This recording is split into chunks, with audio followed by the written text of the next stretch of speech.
Johnson, excellent screen from Dak, flips it up top, closes the lid. Yeah, big time play.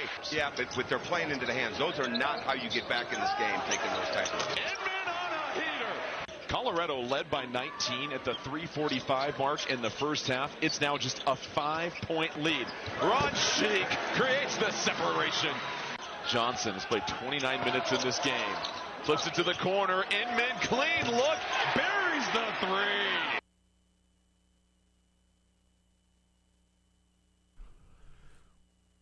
The edition of The Zone right here on Sports Radio 810 WHB. Jason Anderson with you. Sterling Holmes, Michael Darcy heading up until 2 o'clock. The next 4 hours we've got you. A lot of stuff to get into and talk about today. We will discuss the Combine going on as workouts and the on-field workouts measurements going on today. Big day for measurements. What are we measuring? Ruben Bain's arms. Oh, okay. Oh, we'll see what they end up being, if they're 30 or 31 or 32 or 31 and an eighth, 31 and 3/4, whatever it might be. I'm not sure. We'll find out today at the Combine. Caleb Banks already coming through and measuring as a tank, I think. Those are the measurements, was he's a tank. 35-inch arms. Gosh, just like, yeah. All right, 6'6". Okay, yeah, this guy's an absolute beast, and he's going to run through a mother bleeper's face, is what he said he wants to do as an NFL player. So other measurements will be coming in as well. 913-912-4810 is the text line to join us. We'll talk with Matt Lane coming up an hour from now. KC Sports Network, KC Laboratory Podcast. We will get his thoughts on what he has seen from the Combine or heard from the Combine, any particular takeaways from that for Matt Lane, what he heard from Brett Veach earlier this week, anything to read into Travis Kelce, anything to read into Brett Veach talking about the offense, anything to read into Brett Veach talking about the salary cap situation, and whether that means Juwan Taylor will return or have a restructured contract, or he's just simply giving your run-of-the-mill answer on February 24th, first day of the Combine, about the cap situation and what happens with different players that may or may not be released, and also the Trent McDuffie conversations that'll be taking place that I guess would have started yesterday. Yeah. Since on Tuesday, Brett Veach said that's the first one out of the gate, is the conversation with Trent McDuffie's agent, where we'll talk about this as the show goes along, but I think it's an my guess, if I'm going to read the tea leaves and use the years and years of everybody that is so much more informed about the salary cap, about negotiations, about how things work, about where players look at themselves, view themselves as how they want to fit in whatever order with the cap hits, annual average value, guaranteed dollars in comparison to their peers at their positions, with all of that in this sort of mixture of this soup, I think it's heading for an impasse with the Chiefs and McDuffie, and we'll get into the reasons why that is. Coming up at noon, we will talk with Alan Dietrich, who is the executive director at KC 2026 consultant on base camps, former Sporting COO. We'll talk with him because Kansas City became besides being the soccer capital of the United States, Kansas City is now the base camp capital of the World Cup. There are 3 top seeds using Kansas City as their base camp. There are no other cities in the World Cup that will host more than 1 top seed. The Chiefs. Kansas City was Sporting, playing at Arrowhead with a number of these teams, and the Current and Swope. Lawrence, yes, I know. You got even that one thrown into the mix. But the facilities surrounding it, Kansas City has attracted 3/4, but 3 top seeds, 4 countries overall.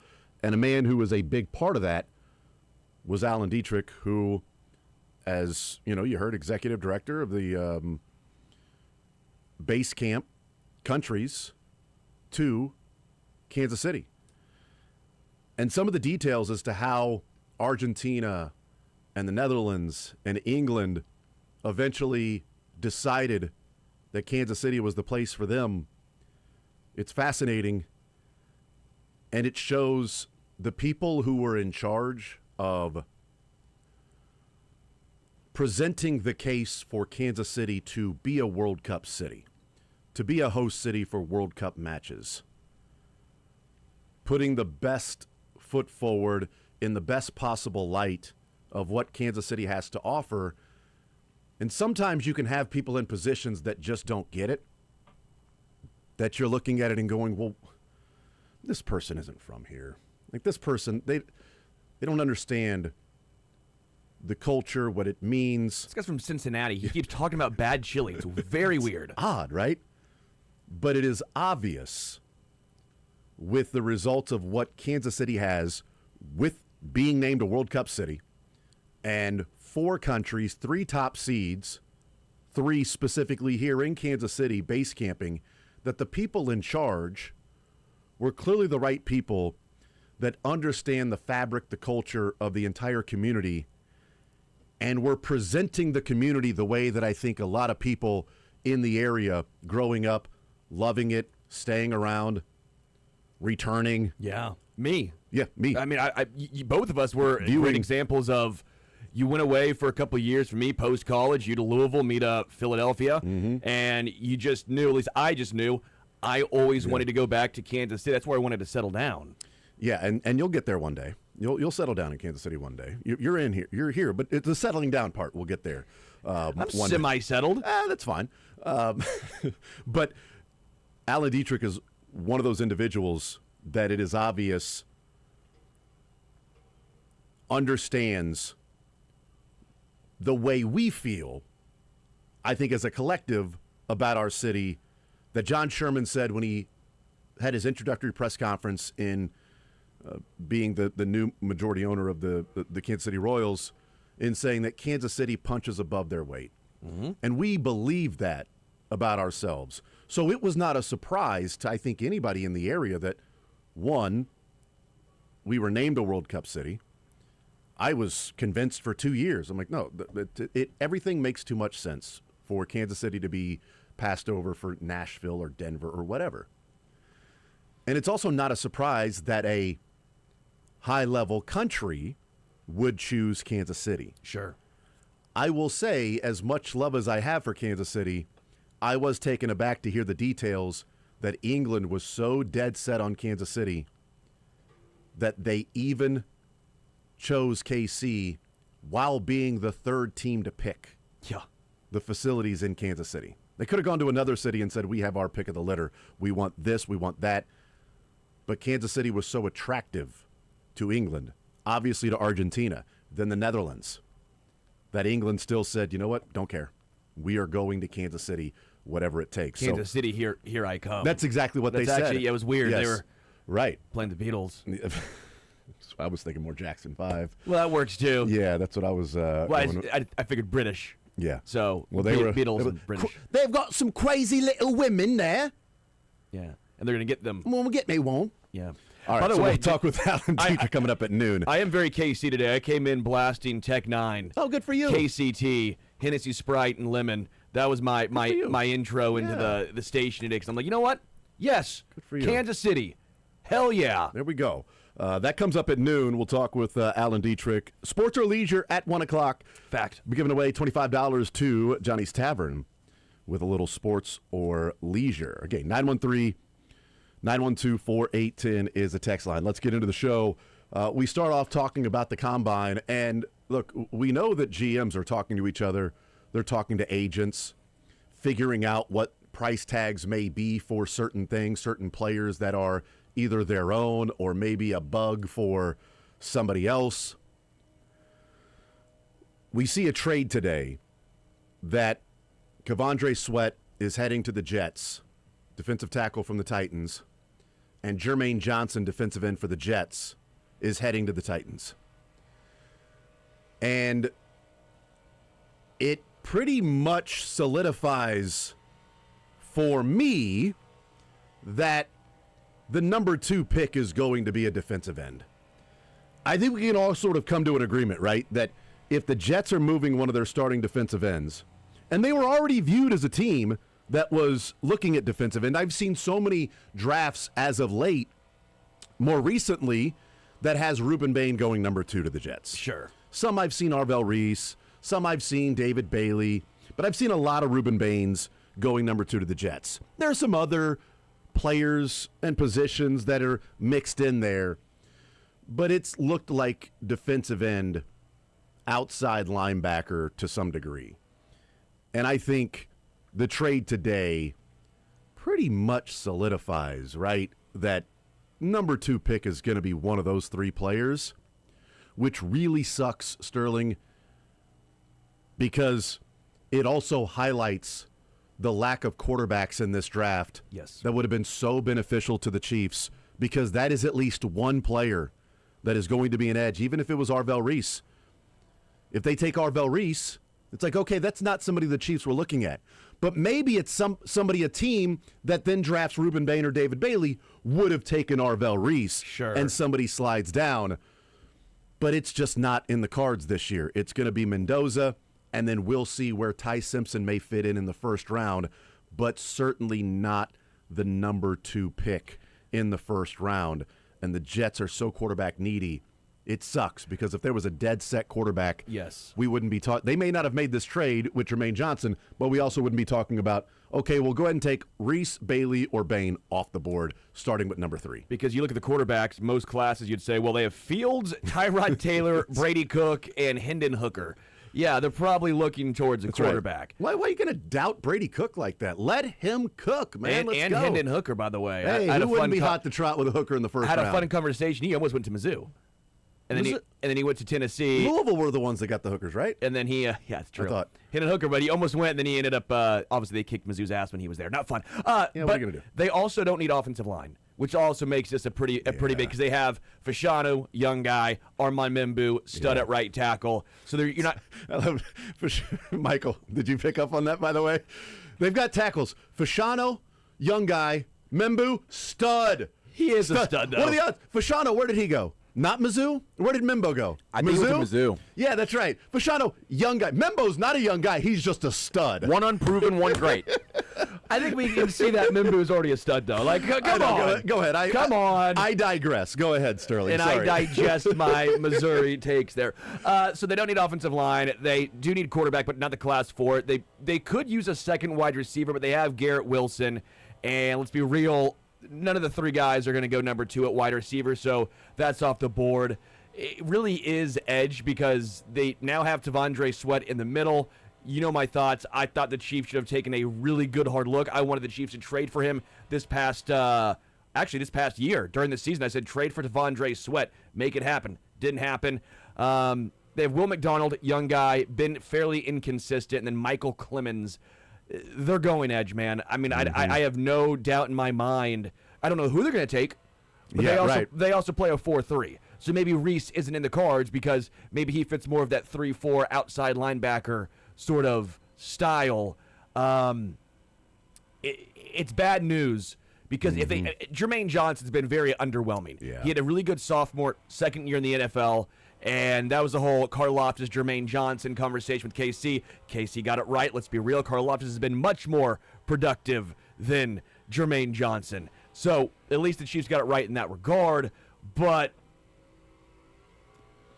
they're going edge, man, and that is a bad news for KC. Yeah, just that the Chiefs are sort of restructuring things, so are those outside that are, restructuring some grass and some things like that. Yeah, that was pretty loud. Thank you, Michael, for closing Michael. the door there. It's so nice outside that I'm like, like the door's open. Hell yeah, this is great. You feel good about it. Then right as the show starts, that's when they start, working on that landscaping. 10:05, we need to do landscaping. Well, we're all trying to look at the landscape of the NFL draft. 10:03, they're like, hey, no, it's going to be beautiful. We hear birds chirping. It's beautiful outside. 10:05, they're going to talk Chiefs. Little motorboat sound, too. That's fine, too. But we also, a pretty decent idea that the Titans aren't going to take edge at number 4. So they've got Jeffrey Simmons. They took Jermaine Johnson. Now, maybe this creates an even worse scenario where the Jets and Titans both take edge. Yeah. That the Titans trade for Jermaine Johnson and then say, yeah, that's fine. We're still going to get edge. We're going to get Jermaine Johnson and also whoever we're going to take at number 4, Bain or Bailey. Now, we're going to get both. And 2 of those guys may be gone by pick number 5. And that would be rough. I am of the mindset that I'm becoming more and more convinced, disappointed, but convinced that Bain and Bailey, neither of them will be there at number 9. Yeah. And so while I would love for the Chiefs to draft one of those guys, my focus, we've talked wide receiver a lot over the last couple of weeks, and different people we've had on, I've gotten their thoughts as to what they think of wide receiver, where they rank wide receiver. I've disagreed with a lot of people that want, almost everybody that has put Carnell Tate with the Chiefs. I think he's going to be a really good receiver. Even if Kelsey returns this year, who's the volume guy in 2027? Because Rashee Rice probably isn't on the team. Who's the volume receiver that Mahomes is going to simply look at and throw to?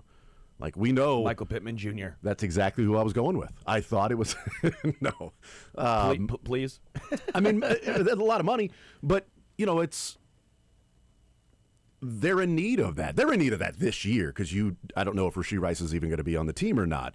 And if Kelsey returns, and I think that's an if based on what we heard from Brett Veach, if Kelsey returns, you still need, even if he returns, somebody that's going to be a volume guy because Worthy is not that. And we thought Rashee Rice, they were going to make the transition. It felt like in 2024 they were transitioning to Rashee Rice being the go-to guy, the volume receiver. He was getting tons of targets and receptions in the first, 3 games and a quarter heading into that Chargers game. And he was, leading the league in receptions and yards. And it was like, okay, and targets.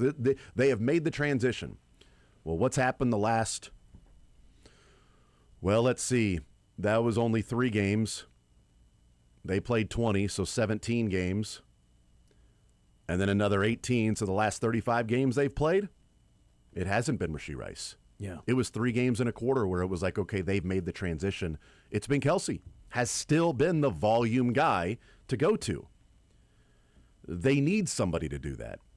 And that's where I go more Lemon or Tyson as opposed to Tate. But that's fine. But we've talked wide receiver, and I'm starting even more, Sterling, to take more of a harder look at defensive tackle. And like a Woods or a Banks at number 9, and just somebody to restructure that entire defensive line. Because honestly, by the time the Chiefs draft, Boye Mafe may be a Chief. Well, and that's what I said. I said Kwity Paye and Boye Mafe, 2 names that I would think the Chiefs should look. Yeah. We know Boye Mafe because we heard it last year. Mm-hmm. Kwity Paye, I think, fits what the Chiefs do. I think he fits their style, and I think he's a really good player. I think they should look at both those guys, and maybe that's the way you go because you're right. Maybe the edges that the Chiefs think are fits are gone at that point. The issue I come down to, and it's not really an issue, I think it's what they should do. I think 9's too high for Peter Woods and Banks. Now, that's my personal opinion right now as we sit on February 26th. Unless it's like a Dontari Poe where it's like things might change. 11 is way too high for Poe. Then he goes to the combine. You're like, oh, my God, Dontari Poe, is he going to be top 10? I mean, he had 5 total sacks at Memphis. Like, that guy was not productive.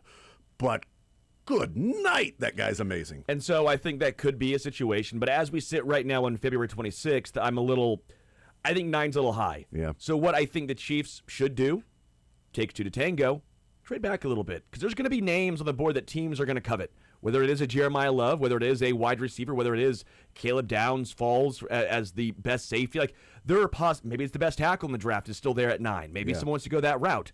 So I think there are options. Because, again, you don't want to get greedy and say, well, let's move back to 14, pick up a pick, and what happens if your guy goes at 13? Oh, well, now what do you do? But I don't see Peter Woods or Banks personally being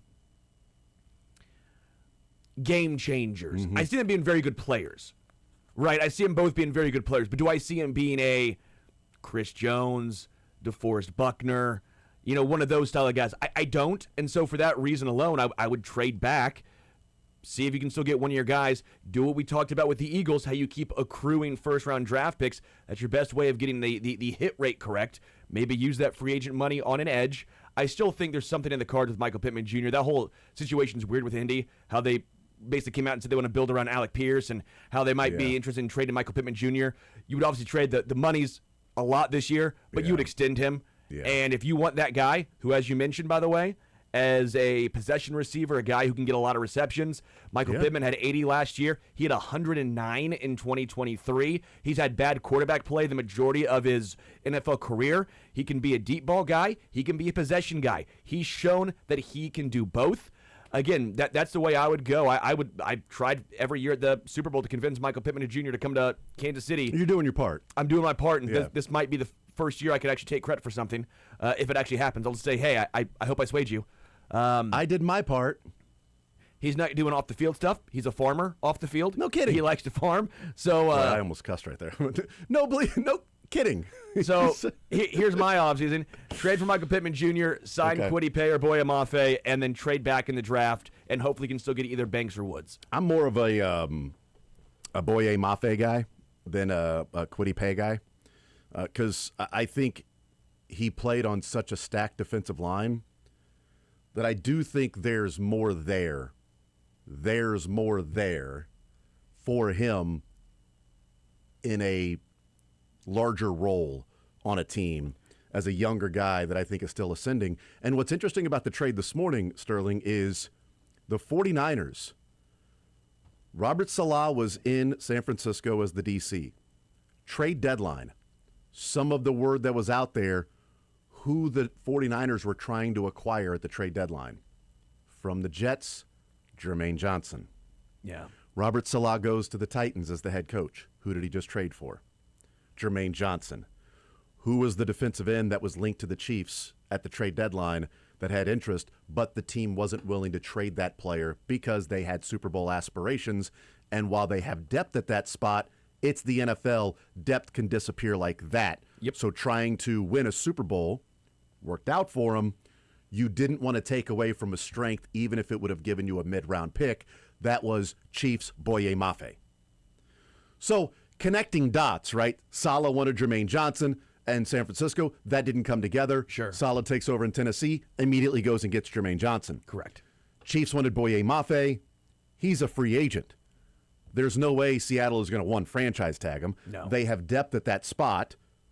Are they going to re-sign him and bring him back for the money that he will want on the open market, which is probably minimum $15 million per year? I think it's probably closer to 20. And to be a starter, by the way. And to be a starter. That's right. That's part of the equation as well. It's like the Tyler Algier. It's like, well, I'm going to go test free agency. Okay, we're going to bring in here, and you're going to be our power back. No, I was that in Atlanta. Yeah. I'll go somewhere else then. And there's that connection there. So, and we always know that, or at least we know that the Chiefs typically, and under Brett Veach, they have almost always had a player in place at that position to start the season before the draft. If the season had to start the day before the draft, the Chiefs would be able to field a team that they feel like is reasonable. Jalen Moore last year at left tackle. Still reasonable that's the guy you're going to go with. Defensive ends, you get Gelati, but you've got Charles Omenihu. Defensive tackle, you got Omar Norman-Lott, but you already signed Jerry Tillery. Yeah. So you could start the season with guys in place, right? You went and got Noel Williams. Well, you got Jalen Watson and Joshua Williams, and you signed Christian Fulton already. That's the one I should think of. Christian Fulton you went and signed. So I think there will be an edge that will be signed by the Chiefs. I believe it to be Boye Mafe, unless another team that has so much money to spend, that's like, no, we're gonna pay him $25 a year just because where the Titans and Calvin Ridley is going to get a stupid amount of money. Which was, part of that. Jags when they went and got Christian Kirk. Titans when they signed Calvin Ridley. Like, there are some teams that will just be like, nope, this is the guy we've looked at, and we're overpaying for him, okay? I hope that's not the case with Mafe because I think Owe is going to get more money. Jalen Phillips is going to get a lot of money. Yes. Trey Hendrickson is going to get a lot of money. Hopefully the teams that are like, we're that guy away, will overspend for them, and Boye Mafe will be sort of middle of the pack value while having upside to grow into somebody that could be an 8 to 11 sack defensive end that can win one-on-ones. So I'm glad you brought up Owe. The reason why I didn't bring him up is because I think he's going to price himself out. Yeah. I think Trey Hendrickson price is already out of the price range. So I don't think those two Trey guys. Hendrickson is looking for minimum $30 million a year. And so that's why with Oweh, I know people will probably bring his name up. I just don't think he's in the price range, so I didn't want to spend time on someone who I don't Probably looking at think Oweh is, 25 a year. I would agree. And so I think you get down to, again, Kwity Paye versus Boye Mafe. It's what do you prefer? Mm-hmm. The reason why I keep saying Kwity Paye, and he feels very Chiefs-like. He's better in the run. I know, that's why I choose Boye Mafe. But he's also been more productive than Boye Mafe. I don't disagree. It's one of those situations of, do you go with a guy who has a very high floor? Kwity Paye has a very high floor. Extremely high. I mean, it's not quite Karlaftis' floor, but I mean, he's going to get you up 6 to 8 sacks almost every single year and play really good run defense. 68 sacks a year is amazing. Boye Mafe, to me, is going to be a guy that's going to bounce around. 1 year he gets you 3, 1 year he gets you 9. Yeah. And it just depends on what you want to go after. Do you want to go after the upside guy since you already have a floor guy in Karlaftis? I get that. I understand that thought process. But wasn't Amenahu that guy? Wasn't Amenahu supposed to be your if things go right? And it did that 1 year. He looked really good that 1 year. Yeah. The last 8 games when he came back from suspension, whatever it was, he was really good. And that defense looked great. Or do you want another, again, when I say floor guy, I'm not talking Mike Danaflor, who was a very productive player. I'm talking similar to George Karlaftis. That, to me, is what Kwity Paye is. Similar to George. Well, and Kwity Paye had better numbers. He had 2 more sacks last year than Boye Mafe. We're not talking about a 15 to 20 sack guy that you're debating about. We're talking about 4 sacks for Kwity Paye, 2 sacks for Boye Mafe. But he had 16 and a half the 2 years prior. He did, for sure. And with the 8.5 and the 8. And Boye Mafe has only had 1 year in which he's actually had 8 sacks. But last year specifically, Kwity Paye had 2 more tackles for loss and 2 more sacks than Boye Mafe. But because of the rotation in Seattle, Kwity Paye played 160 more snaps over the course of the season. Oh, sure. Which is where I'm looking at and saying, okay, this guy's 27. They're both 27. Right, but Boye Mafe is 27 with, to me, it's not like a running back where you say more tread on the tire. I think there's more to discover with Mafe if he were in an everyday role, as opposed to we've seen Kwity Paye in an everyday role, every down role. This is sort of what he is. And looks good. Yeah, that's fine. Yeah. I'm not. If they sign Kwity Paye, I'm not going to riot. You know, we're not going to go outside and fight. It's just it's a preference. Do you like, butter pecan, or are you a chocolate chip? You know, what do you prefer? We both like ice cream. We both think ice cream's a good choice for dessert. It's just a matter of what flavor. We both think they need a defensive end. These are the guys that are probably the waters they're swimming in. It's which one would you prefer? I'm more, Mafe. You're more Paye. I guess for me, they're going to be similar prices, I think. They'll be very similar price range. I'm with you. Kwity Paye's played 1 more year, even though they're the same age, just because he came in younger. And he was was he a first-round draft pick, Kwity Paye? Kwity Paye, yeah. He was top 25 somewhere. I'd have to go and look at where he was, but he was definitely a first-round draft pick in the year that the Chiefs didn't have one because they traded for Orlando Brown. And so part of my equation here, part of my equation that is being factored into this is the Chiefs have not done a great job developing on the defensive line. Mm-hmm. And Boye Mafe, I think we both agree. You're right. There's probably more upside to him, more inconsistencies as well. And Kwity Paye is more of a finished product. Yeah. But we know who he is, and we know that he's good. We know that he's very, very solid. And solid is such an upgrade over Amenahu and Mike Dana and the other side last year. Solid is going to feel like an all-pro. Yeah. And so, to me, with the lack of development that we have seen on the defensive line, for the most part, I would like to see the guy who's more molded and not a guy that the Chiefs, he might be able to tap in. Yeah. Well, you haven't. Let me offer this. Do they already have that in Ashton Gelati as more of this is a baseline guy, that it's a run guy, he's Mike Dana to me. Sort of George Karla, but a younger Mike Dana. Yeah, no, it's the right move. I'm looking at specifically they need pass rush. Sure. And I know it would be nice to get a 3-down edge, and at number 9, if that's there, badass. If David Bailey or Ruben Bain are there, that's awesome if that's who you go with. I just think they need such an upgrade at pass rush. Mm-hmm. And I know that Kwity Paye has had more sacks in his career than Boye Mafe. It just feels like one is more of this is a pass rush guy that I think has more in the tank. I would offer the argument against Boye Mafe in that well, if he's got that in the tank, why didn't the Seahawks play him more? I know they had a good defensive line, but if this guy's ready to, get a larger role, then wouldn't the Seahawks want to play him more if he's that good to make $20 million per year for somebody to pay him, which I think is going to be right around that. Like if Quiddy pays 15 and Maffei's 20, I'll take pay. You know what I mean? If Quiddy pays 20 and Maffei's 15, I'll obviously take Maffei. If it's 6 in one hand, half doesn't need, I'd take Maffei. Let's take a timeout. We'll come back. I'm going to talk about something that Nate Tice said there at the Combine and combine that. Well, wasn't a planned pun, but add that to what Brett Veach said on Tuesday about the offense. We'll play both of those. We will talk with Matt Lane at 11 o'clock. Alan Dietrich coming up at noon. I missed this on Tuesday night, so we didn't play this yesterday, but it came across my timeline last night. And the impromptu roast that took place at the Steve Spurrier Awards down in Gainesville on Tuesday night between Kirby Smart and Mario Cristobal. We'll play those clips because, dadgum, fellas, it was really good. And shout out Mario Cristobal that did not know he was a part of a roast and had a couple of mic drops to offer in rebuttal. We'll take a timeout. We'll come back. We'll get to that as the show goes along as well. More Zone next.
All right, so Ruben Bain, his arms come in at 5 inches. Oddly enough, Ruben Bain, That's huge. 30 and 7/8 inch arms. David Bailey, 33 and 3/4, almost 34-inch arms for David Bailey. Which one do you think Spags likes? Yeah, Keldrick Falk, 34 and 3/8, so almost 34.5-inch arms for Keldrick Falk, which we know. Who do you think Spags likes? We know Spags likes that. Zion Young, 33-inch arms. Just some of the other players. By the way, Cassius Howe. We talked with Todd Lebo on Tuesday. Cassius Howe, local guy, Rockhurst, looked to be a first-rounder. Probably not going to go as high as number 9. But he and Ruben Bain in the same category of, yeah, but they have short arms. Remember, Ruben Bain, the main knock is arm length, 30 and 7/8. Cassius Howe was 30 and 1/4. So Cassius Howe's arms were shorter than Ruben Bain's I kind of want to get a tape measure right now, and let's do this. by almost a half inch. So Do you want to get a tape measure out? yeah, and we let's can- do it. Let's we can measure. let's do arms length. Yeah, arm length. Yes, I'm perfectly fine measuring, but arm length. Let's do that too. Let's make sure we got that going on. David Bailey, 6'3", 250, so a little bit on the lighter side. Ruben Bain, 6'2", 263. Yeah. Keldrick Falk, this is look. Spags might walk up to him with a bouquet of roses, and ask him out to be, his Valentine. Keldrick Falk is 6'6", 276 with almost 34.5-inch arms as an edge. Like, Spagnuolo is immediately smitten. At Keldrick Falk. Also, he's the best run-stopping defensive end in the draft. So clearly he is in love with Keldrick Falk. Would you be okay with the Chiefs drafting him at 9? I'd be more okay with the Chiefs drafting him at 13 or 14. At number 9, the thing is, though, he's going to work out like a free. He's going to be a combine warrior, which, by the way, sports or leisure, one of our categories today on the sports side is combine warriors. Keldrick Falk's going to be that. He's going to be a freak. And he's young. And he's 20 years old. He's Yes. 20. He won't turn 21 until September. Until Right. the season starts, he'll turn 21. So when you talk about a baseline, if they get Keldrick Falk, you know immediately you're getting at least a baseline of the best run-stopping defensive end who measures out NFL caliber, edge, measures out. Power is the more productive pass rush style in today's NFL. So he fits that mold. But he also is incredibly raw in pass rush and was not productive in rushing the passer at Auburn. But the incredibly raw is he's 20 years old, and man, if this guy figures out the pass rush, well, then you have a monster. Because you've already got a guy that's going to just stuff the run and set the edge like nobody else in the draft. And if he figures out the pass rush, 6'6", 280, 35-inch arms, yeah, you've got yourself an absolute stud. And a guy who, again, this is Spags, who Spags loves. We've talked about setting the edge, the height, the size. A guy can kick inside. The versatility. Oh, my God. And the youth, by the way. 6'6", 276. When he gets to the Chiefs and plays, Spags might put him at 285. Who knows? They try to do it with more normal. I'm just But exaggerating. even at Auburn, they've talked about it. Lance Zierlein up there, and the comp is Carlos Dunlap and all this as far as just inside-out style of play, the versatility, which we know the Chiefs covet. So, again, if you're talking about who's the most Spags-like player in this draft, it might be Keldrick Falk just because of the youth, the size, the versatility. Yep. And if he develops the pass rush, he could end up being an absolute stud. If he doesn't, he could be Jadeveon Clowney, who's good. I would take Jadeveon Clowney. Right, but good against the run. Typically, that's what he's going to be doing, is getting tackles against the run, but not offering near the pass rush that people thought they were getting with Clowney. Oh, no. I mean, let's be real. Clowney never had a double-digit sack season in his career. But he had a lot of 8s, if I'm not mistaken. Yes, he did. He had some 4s, he had some 3s, he had some 2s, he had some 5s, he had some 9s. He had a couple of 8s mixed in. He had a 6. Like, just mixed in around. It was a mixed bag for Clowney. Yeah, 5 seasons over 8 sacks. Yeah. You would have wished for more. You would have wished for more, certainly, with the number 1 pick in the draft, going first overall, and what he was expected to be. Like, he was expected to sort of be Myles Garrett. In fairness, part of that was because everyone expected that one play was going to be who he was Against every Michigan. single play. He came in like Jadavion. Remember that one? When they took the song Wrecking Ball and put it to the background of him crushing the Michigan running back and taking the ball. I think it's pretty clowny to do that. I like that. Damn it, I like that. That really pisses me off that I liked you, that you went that route. So there you go. There's some measurements. We've been waiting for, I don't know, late December, Yeah. early January when the playoffs started. Well, so and talking about Reuben Bain. Let's be real. That's good for KC. Yeah, hopefully. Well, no, I mean, I'm not saying you're going to guarantee he's Yeah. going to be there at 9, but if you're saying... Hopefully the Jets are like 32-inch and we're not touching them. Okay, great.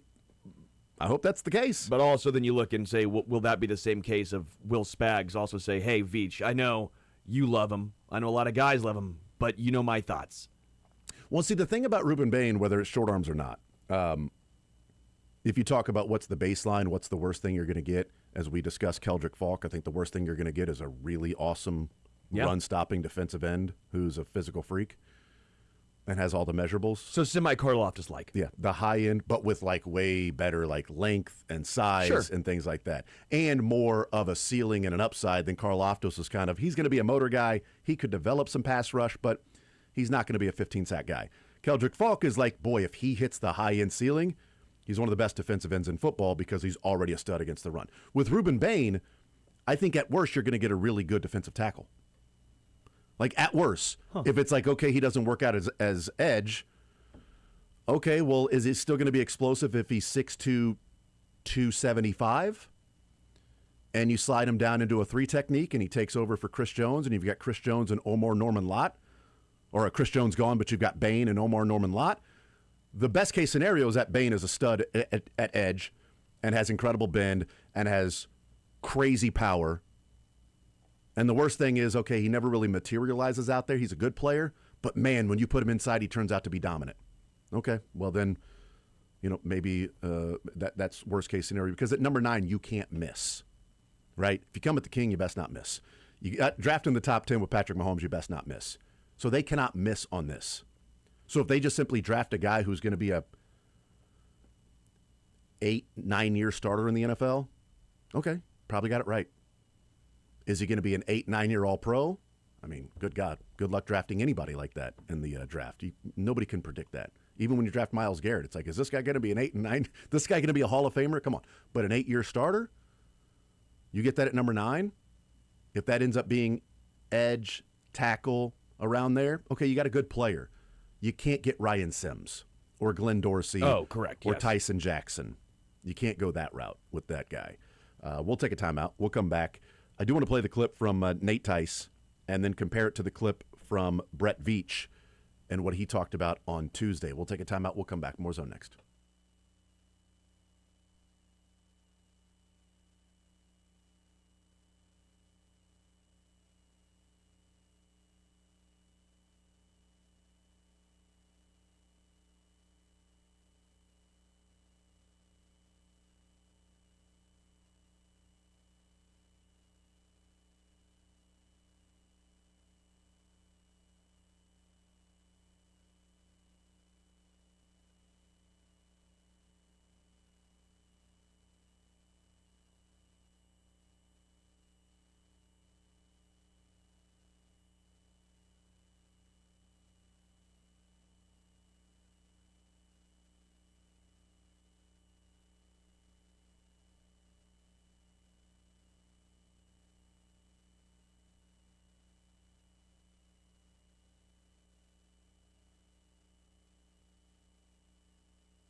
We'll talk with Matt Lane coming up at 11 o'clock. Alan Dietrich will be our guest coming up at noon. We'll talk about Kansas City being the World Cup base camp, capital of the World Cup. World base camp. The World Base Camp. That's right. Let's play this clip from Nate Tice at the Combine with his Football 301 podcast. Really good podcast. Enjoy it. Used to be on the Athletic Football Show with Robert Mays. And now you can hear Jesse Newell on the Athletic Football Show with Robert Mays from yesterday, and hear Jesse Newell have everybody go crazy because Jesse Newell was like, no, Andy Reid's going to be. But it was funny. This morning they were talking about it. I'm like, oh, yeah, that clip was getting disseminated out there a lot. Traction. So it's good that Jesse was able to get on the air and go, guys, this is what I was talking about, okay? But here's Nate Tice, and this was part of the podcast of what they're hearing around the Combine and Fitz. And here's Nate Tice talking about Travis Etienne, running back, Chiefs, and if he likes the fit. The Etienne to Chiefs smoke, I actually like that better with the Chiefs than I do with other teams. Like Etienne is just one of the running backs I'm always going to be a little lower than consensus on because he's always been terrible in protection. He can just not a details guy, but I actually thought this year was his most detailed year. But his strengths complement what the Chiefs already have. The Chiefs' offensive line is going to be really good next year, and they're able to, we'll pack a wall. They can block it to 3 to 4 yards. But I've been really kind of marinating on like running back value in the sense, not just the traditional like running backs on my way, but just the skill set that I think has more value now. Who are the explosive play getters, which has always been a skill set that's valued. Yeah. But I'm willing to weigh, hey, you missed the hole a little bit. The Kenneth Walker. Yeah. A lot of those guys available this offseason, actually. Exactly. And that's kind of, I've marinated on a lot because it's like, all right, I can get this guys that can get on base. I need the guys that hit home runs, which is kind of like, it's against my football dogma a little bit, but that's where the football meta is right now, is that you're willing to give up those 0, -1s because that's what defenses, they want you to take the 2-3 yards. Right. They don't want to give up the 15, 20, 50 yarders. Well, if you get a guy that can take it to the house with an offensive line that can get you there, that excites me more than most. And he's getting screens, and that works with the Chiefs offense too. I know that one I don't hate as much as I thought at first glance. So we talked about at the Super Bowl the week of what the, I would say, takeaways from the teams that made the Final Four, takeaways from the teams that made the Super Bowl, and one of the main ones was explosive plays. Explosive plays. Patriots, worst red zone defense in football, but they controlled and created explosive plays. Explosive play differential, Seahawks were number 1, Rams number 2, Patriots number 4, and who am I thinking of? Broncos number 5. Well, Packers were number 3. Actually. Yeah, surprised the Broncos that high. Yeah, but the 4 teams that made the championship game were in the top 5 of explosive play differential. It's so tough to play offense now because teams are playing back and forcing you to go on longer drives. Can you get explosive plays? We talked about the Chiefs with how many runs that were more than 10 yards this year? Few. Etienne alone had 26 of them last year. Oh, my gosh. And that's what Nate Tice is of 10 or more yards. And that's what Nate Tice is talking about of explosive plays. Can you hand the ball off? Okay, maybe he only gets 2 yards on this play. But maybe the next time he touches it, he gets 15. Whereas Pacheco got 3. And the next time he touches it, he got 3.5. And then he got 1. Ooh, but he got 5, and he hit the guy really hard, and he popped right back up, baby. Woo! Because isn't it crazy that when you see Pacheco sort of burst through the first part of the line, and then he gets tackled, and you're like, that was a great run. It's like 2nd and 6. Oh. We're so used to them getting stuffed and stopped that wow, there was so much room there was 4 yards. And it's funny to hear the national side of things of how good the offensive line is. Sometimes I think we almost even underestimate the offensive line here in Kansas City because the run game has looked so bad that we sit here and go, well, clearly they're not doing their job on the offensive line. Mm-hmm. Well, when you look around the NFL and the national people are saying, no, the offensive line is doing their job. The running backs just are not. There are holes. There's just they're not being used correctly. And so I do think Etienne, and that's a fascinating conversation. They're right. This is a lot of boom or bust free agent running backs. I mean, Breece Hall, now franchise tag, but is that guy. Kenneth Walker is that guy. Etienne is that guy. Algier's not that guy. Mm-hmm. Kenneth Gainwell might fit into that category a little bit as well, a little boomer bust too, more of a third down back. But, I mean, you look at Etienne and the fit in KC, and the marriage just feels perfect. It's like you see two hot people, and you're like, they should be together. What are we doing here? They should be together. Etienne was 14th in forced missed tackles this year with 45, and he was 12th among all running backs with explosive runs. It doesn't make him the number one back in the NFL, but you're not paying that money for the number one back in the NFL. You're not paying for Breece Hall. You're not paying for Kenneth Walker. You're paying sort of the bottom of the top tier of the running backs, because I think it's Hall, Walker, Etienne, and there might be a little bit of a gap, or it's Hall, Walker, space, Etienne, space, and then a group of others in there. But you're also not paying Saquon Barkley, Christian McCaffrey. So you're not expecting him to be number one. If he was number one in explosive play rate and number one in forced missed tackles, then the Jags wouldn't be letting him walk in free agency. Dude, we're asking for the 10th to 15th best running back in football is all the Chiefs need. Same thing at edge. For real. We're not asking for Myles Garrett. We're saying, can you get a almost another Karlaftis on the other side? Because that alone is such an upgrade over what we have currently witnessed over the past couple seasons. Kareem Hunt had 10 explosive runs, and I'll tell you what Pacheco had as we talk to Matt Lay next.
Matt Lane of KCSN is brought to you by Dick Ray Plumbing, Heating, and Cooling. Are you planning to spend money on a new AC or furnace repair this year?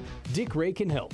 Show us a 2025 HVAC repair invoice from any company, and we'll credit that amount towards a new system up to $2,500. Call 913-DICK-RAY or go to dickray.com for details.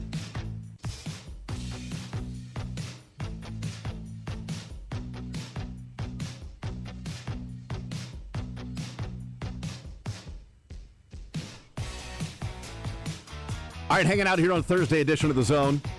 Jason Anderson with you, Sterling Holmes, Michael Darcy. Let's talk some NFL football with our man, Matt Lane, Matty, KCSN, KC Laboratory Podcast, joining us here in The Zone. Matt, what is up, brother? How you feeling on this Thursday? I'm feeling good right now. You know, we got the combines going on right now. This is right in my wheelhouse. We're sitting here staring at a computer screen waiting for people's measurements to come in so we can entirely change our opinion on some draft prospects based entirely on what a number says. Well, that's exactly right, yes. And I'm hoping you would do that. Like, that's the only way of going about this whole thing. If you don't do that, then what's the point? What's the point of watching these guys work out and get measured if it doesn't completely change what we think about them anyway?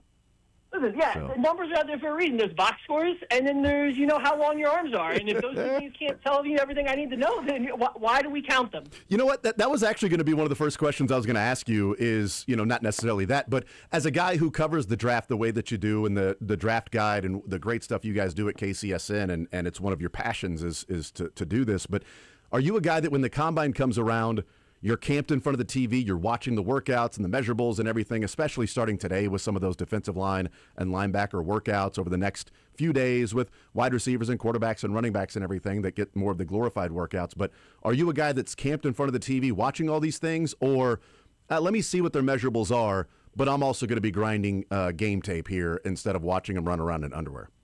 Yeah, so when I can, I actually do like to watch it, and it's less about like the grading a draft prospect and more just I have an exercise science background, so I just generally like watching like good athletes work out and just how people's bodies and stuff like that move. So I am intrigued by the actual workouts because of my background in that, but I'm not watching it in like particularly to say, oh, this guy's moving really good in shorts, let's change what I think about him as a player. If that makes sense. Yeah, absolutely. Well, okay, so let's talk about then the measurables. We expected Ruben Bain's arms to be shorter than 33 inches.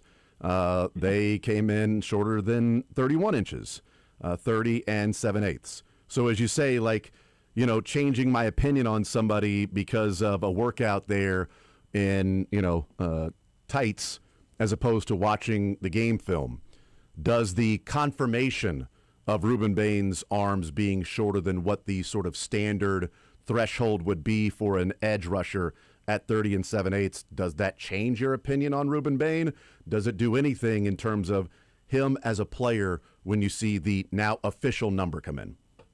So this is where the combine and like these numbers is great because you just get to utilize some confirmation bias and make it mean whatever you want, right? So I like Ruben Bain. I think already knew he had short arms. I heard the measurements preseason were like sub 31. I was hoping that was wrong, and we'd maybe be able to get him to the point where we could round up to 32 inches. But I expected him to be very short. They came in under 31 inches. That's not great. But when I watched him play, like I already knew that. I could tell he didn't utilize length as part of his game, right? Like that wasn't something he did because he has the short arms.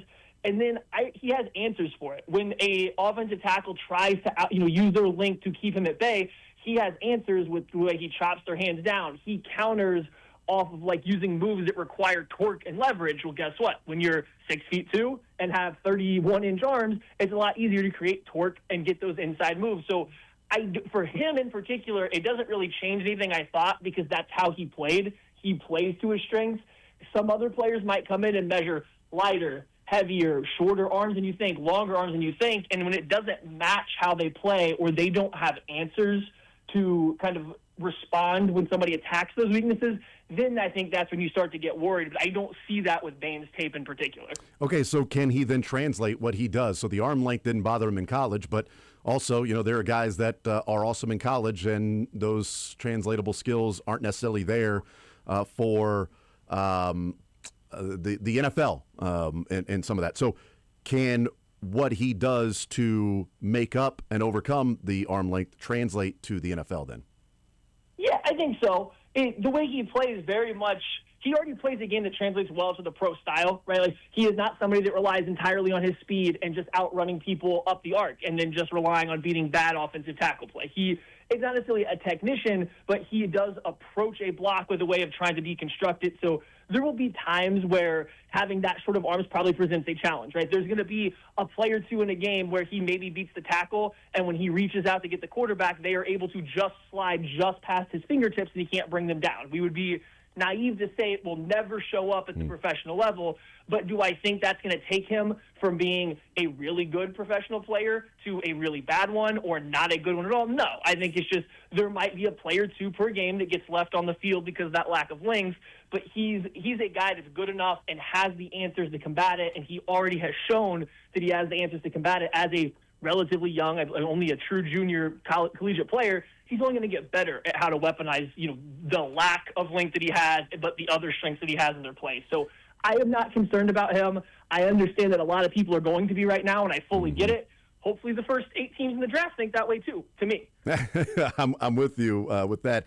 In your time covering the draft and prospects and things like that, and how we're seeing the NFL and maybe going more towards, power rushers as opposed to maybe speed on the outside, speed to power certainly is a big part of it. But for Rueben Bain specifically, in your time looking at a prospect, is arm length as vital for a guy that maybe is a power rusher as opposed to a speed guy, or is it more vital for a guy that may be power as opposed to a speed guy that can maybe get around the outside? Bain has bend to him, so he's not an upright guy that has no bend. He's bendy and powerful, but arm length compared to power to speed, does arm length matter more for one particular type of pass rusher than another? So it depends on how you utilize them. So it's less about, like, if you're a power or speed rusher and rather, like, what kind of pass rush moves you try to use. So, like, there are power rushers that like to use long arms and bull rushes as their kind of go-to. And if that's the case, if that's how you rush, like a Zion Young does for Missouri, right? He needs length because he rushes a little bit more square, and he's trying to get hands on you first to knock you off balance and then engage from there. Rueben Bain doesn't do that. And it could be in part because he lacks the length, but that's not how his rush plan starts. He is instead looking to chop your hands down when you reach for him and then kind of bend around the corner. Or if you're going to sit flat on your heels and wait, then he tries to run through you more as a counter. So it really just depends on what your rush moves are. I will say, I think if you're a power rusher, having a little bit shorter arms can be advantageous sometimes, especially when you're shorter. So being 6'2" with short arms, I think, is better than being 6'6" with short arms, if that makes sense. Because now you get to win the natural leverage battle as is. You are going to get underneath pads more frequently. You just got to make sure that you are deflecting an offensive tackle's punch when it comes your way, which is something he's good at. And I think that he can be a power rusher with those shortest arms because of how he goes about approaching each and every rep. What about Cassius Howell, who has shorter arms than Rueben Bain at 30 1/4, Rocker's kid? That looks to be somewhere in the first round as well. His particular style of pass rush is his arms that are, even shorter than Rueben Bain's, something that would concern teams to have him slide down the board. Yeah, his are a little bit more concerning to me just because the fact that what's the counter off of the speed rush, right? He's an explosive speed rusher that has great bend. Like, he might have just like the best ghost move. I'm going to run right around the edge of anyone in the class. So that's there. But what's his counter to that? And that's where I think his arm length maybe shows up a little bit more as an issue, is he struggles more to transition his speed to power. He doesn't have a great inside rush move, and I think you see him get stuck on blocks a lot more when that speed doesn't work. So there are times where I think people see a lighter, speedy rusher and think maybe they don't need as long of arms, but a lot of times using that length to stab, to poke, to show the long arm helps speed rushers set up that outside rush. And when you don't have that ability, you got to come up with another way. So, like, when I look at Cassius Howell, I don't think he's like a great one-to-one comparison, but keeping it Chiefs-centric, he's going to kind of have to rush like Josh Uche did for the New England Patriots or then for the Chiefs, where it's speed, speed, speed. But when he has to counter, he's almost going to have to turn it into a basketball play, like an isolated basketball play where he's going to have to stutter step, hit some kind of crossover-looking move because he doesn't have the length to combat tackles as he tries to still go around them rather than through them. Yeah, I'm looking. I don't see any evidence of Uche rushing as a Chief, so I don't know what you're talking about. So That's he would fair. have. You know what? Fair point. Let me look at the practice film to see about Uche rushing as a Chief. A couple of other players that could be in the mix there at number 9, if he's still there. David Bailey, 6'3", 251. He's got almost 34-inch arms, so the arm length is perfectly fine for him. He talked yesterday about the run defense part of his game, and saying that, there's still a lot of area for him to improve. It's something he takes seriously. It's important to him, and he's not just a pass rush guy and wants to prove that, he can stop the run. Is David Bailey a 3-down defensive end if the Chiefs were to take him at 6'3", 251, the measurables, and what we saw, how productive he was as a pass rusher? Is Bailey a guy that if somehow he's there at number 9, he could be a 3-down guy and not a pass rush specialist specific?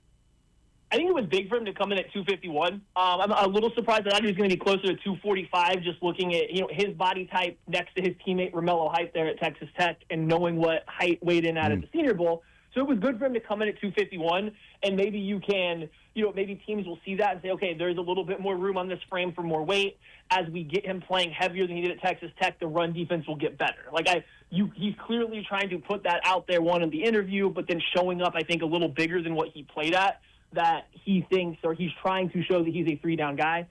I have a hard time seeing him play the run for the way Steve Spagnuolo and the Kansas City Chiefs play. Even a lot of other teams, I have a hard time seeing him get his hand in the dirt and be a traditional 4-3 early down player, because he doesn't play strong at the point of attack. Everything he does is about getting upfield, and when you ask him to try to anchor and hold a point, let alone play through an offensive tackle and maybe cover, a gap and a half, he just hasn't shown that ability yet in college, going back to Stanford or at Texas Tech. So it's a little more unknown to me on how exactly you would get the highest amount of snaps out of him in Kansas City, but I think he's on the right track, showing up, being a little bit bigger, and if he's still, I think he's supposedly going to do all the testing besides the short shuttle. If he performs really well at 251, then you can think, okay, maybe there's even more room to continue to add weight, which should improve the run defense a little bit.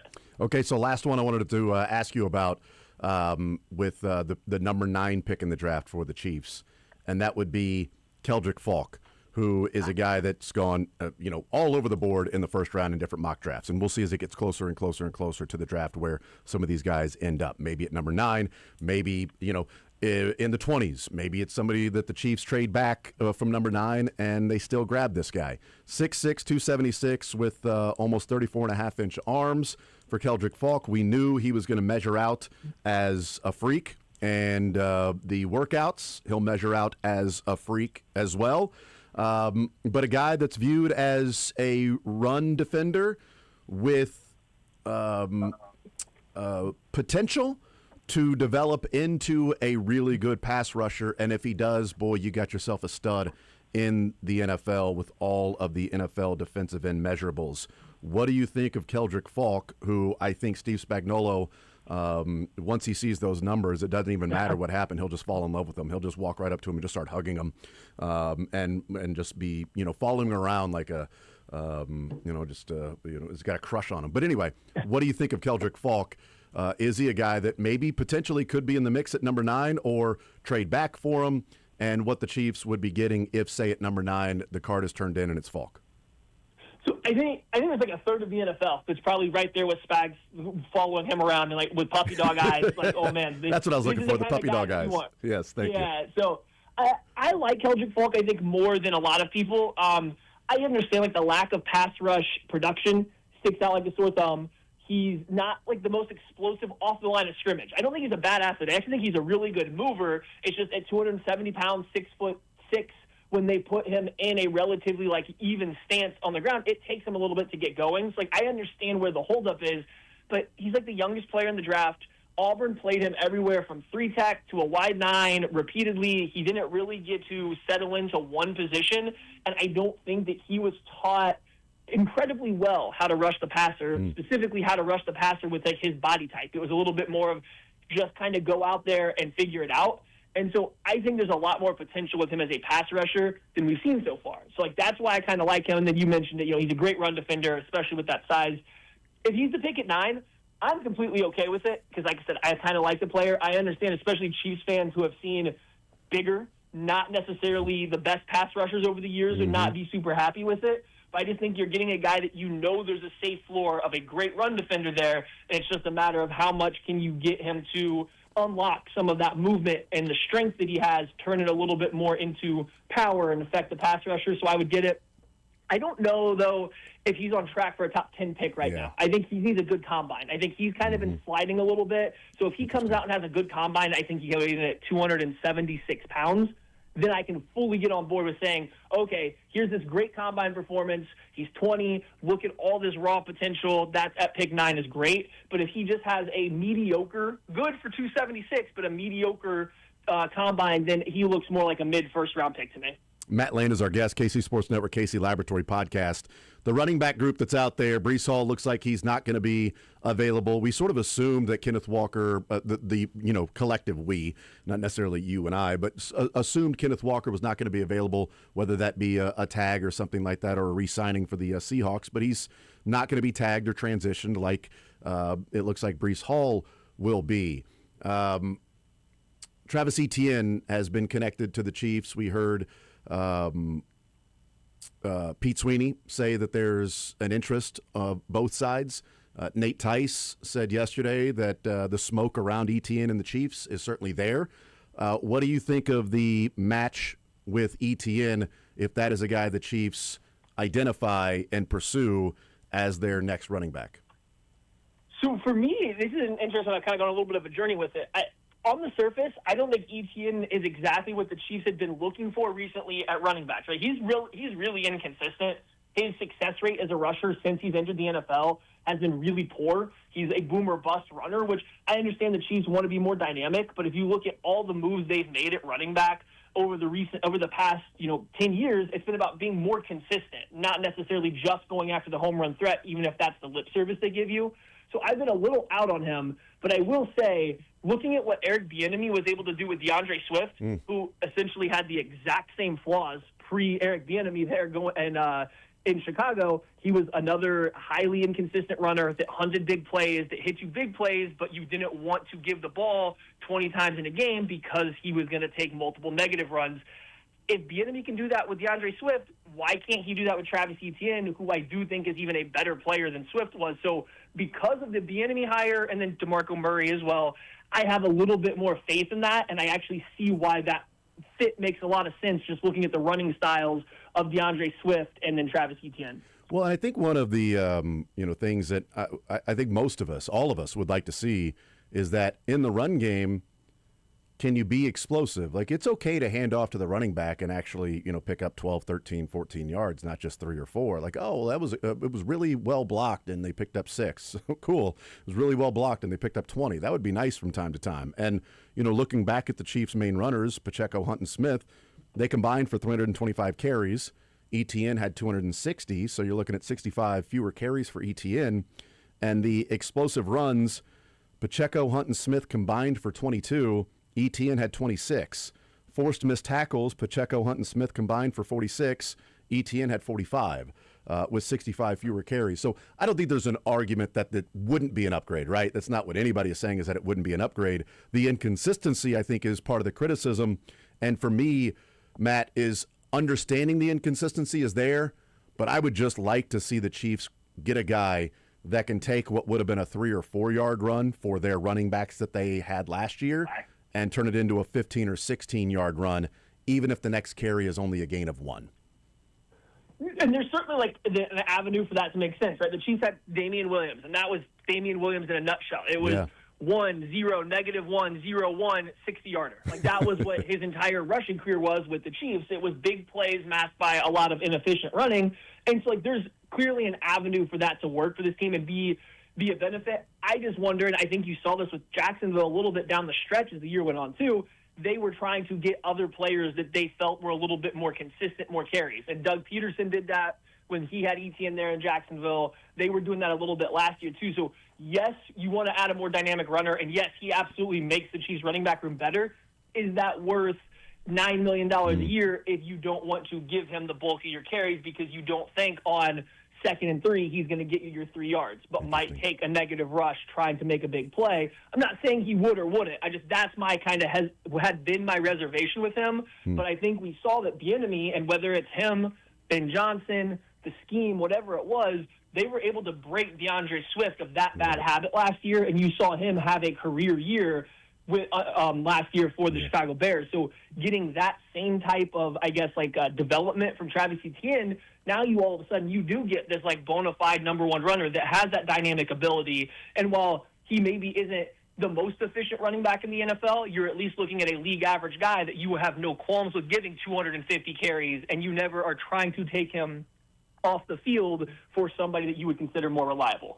Visiting with Matt Land, KC Sports Network, KC Laboratory Podcast. If I have asked you this over the last few weeks, then I apologize, or last couple of times we've had you on. But do you have a preference at running back, like a hierarchy of guys that, as it certainly would make sense financially, but do you have a guy that you look at and say, or one or two, like, people have said an Algier, Kenneth Gainwell type, combination sort of deal? Do you look at the running back free agents and have a preference one way or another? Yeah, so we just talked about it. I started out a little bit more reserved on wanting Travis Etienne, but just the more I dove into, because I wrote a lot about what Eric Bieniemy was doing with that Chicago Bears run game, and just watching DeAndre Swift with him, and then pre-Eric Bieniemy, I really come around. I do think Travis Etienne would make a lot of sense. That's probably my first option right now. I think he's going to cost you around what Javonte Williams just cost the Dallas Cowboys, which I think is a palatable number for a running back that's going to add a dynamic element. After him, though, I just want the Chiefs to sign somebody that could come in and maybe not be a true running back one, but a guy that if he's in a running back share, you don't mind seeing him get at least 50% of the carries, right? So maybe that's an Algier. Maybe it's a Gainwell or whoever. I just think you need somebody that when you go into the draft, you're not saying, we have to get Jeremiah Love at 9, hope he's available, and if not, well, now we're going to reach in a subpar running back draft class in round 2 or round 3 because we desperately need somebody. So after Etienne, just get me somebody or get them somebody that is worth taking 10 to 12 carries in a game and not just feel like you're kind of wasting them. Visiting with Matt Lane, KC Sports Network, KC Laboratory Podcast. On Tuesday, Brett Veach said the first one out of the gate is Trent McDuffie, and he said tomorrow, that was yesterday on Wednesday, that they would be meeting, not with McDuffie, but agents, and trying to figure out what goes on with that. Do you think this is heading for an extension, or is this heading for, look, this is what you guys want, this is what we're willing to pay, we will allow you guys to go out and seek a suitor that would pay you that maybe we can make sense in a trade? Where do you think this is heading with Trent McDuffie? I think it's going to ultimately result in an extension of some kind. I don't think that I think they might do what you said and say, hey, here's kind of where we're looking at for the price range. If you think that there is better out there, you can go see if there's a suitor. And if that comes back no, then, maybe we have to work on this extension next. And I think that's ultimately where we end up. And it sounds a little, pie in the sky to say, oh, yeah, go see if you can fetch a really good offer. When you can't, you'll just sign with us. But I do think that both sides know that it's a good fit together. They just have to come to the agreement of what that price is going to be. What is the price of that fit ultimately going to look like? And at this point, I think that from McDuffie's side, they're looking at it and saying, hey, look at what these other really good corners are making. Why can't I? From the Chiefs side, they're saying, hey, we like you better in the slot, whether it's us or your own doing. You're not playing there as much. You're playing outside, and outside, you're maybe not quite as good. So we got to figure out how to factor these pricing all in. At the end of the day, though, I think they end up coming to terms for some kind of extension to keep Trent McDuffie around, because you just can't let blue chip – listening to Brett Veach, you can't let blue chip talent go away, especially at a position group that they don't anticipate being in position to draft very often. I remember when they took McDuffie, Veach said, hey, we just draft so late, the good corners are never available. Well, you have one. Are you really going to trade him away right now after making a big stink about how the only reason you didn't draft them before was because they were never available at pick 30? I think they keep him around long term. What I would wonder is, Brett Veach said that they had conversations or dialogue last offseason with Trent McDuffie, the agent, and Brett Veach, and obviously nothing got done at that point. And if there was I get maybe impasse isn't the right word, but maybe not necessarily a level the Chiefs were willing to go. Because if the agent wanted something for Trent McDuffie and the Chiefs were willing to go there, then I think an extension would have been signed last year. It's like, this is exactly what we want. Chiefs are paying it. Let's get it done. Heck yeah, we don't have to worry about going into the fifth-year option or anything like that and trying to get this done next year or injuries. Boom, let's do it right now. Clearly, they didn't come together on what they thought was amicable for both parties last year. So maybe that was just cursory, talks. But what I would wonder is if the Chiefs had a certain number last offseason and McDuffie's camp had a certain number last offseason, the Chiefs wouldn't be willing to raise that after this season he had last year. Whereas I highly doubt McDuffie's camp would be willing to go, okay, yeah, we'll come down to your number, when they're probably looking and saying, no, we want, minimum J.C. Horn per year, which is 25, and maybe approaching Stingley or Sauce, which is around 30.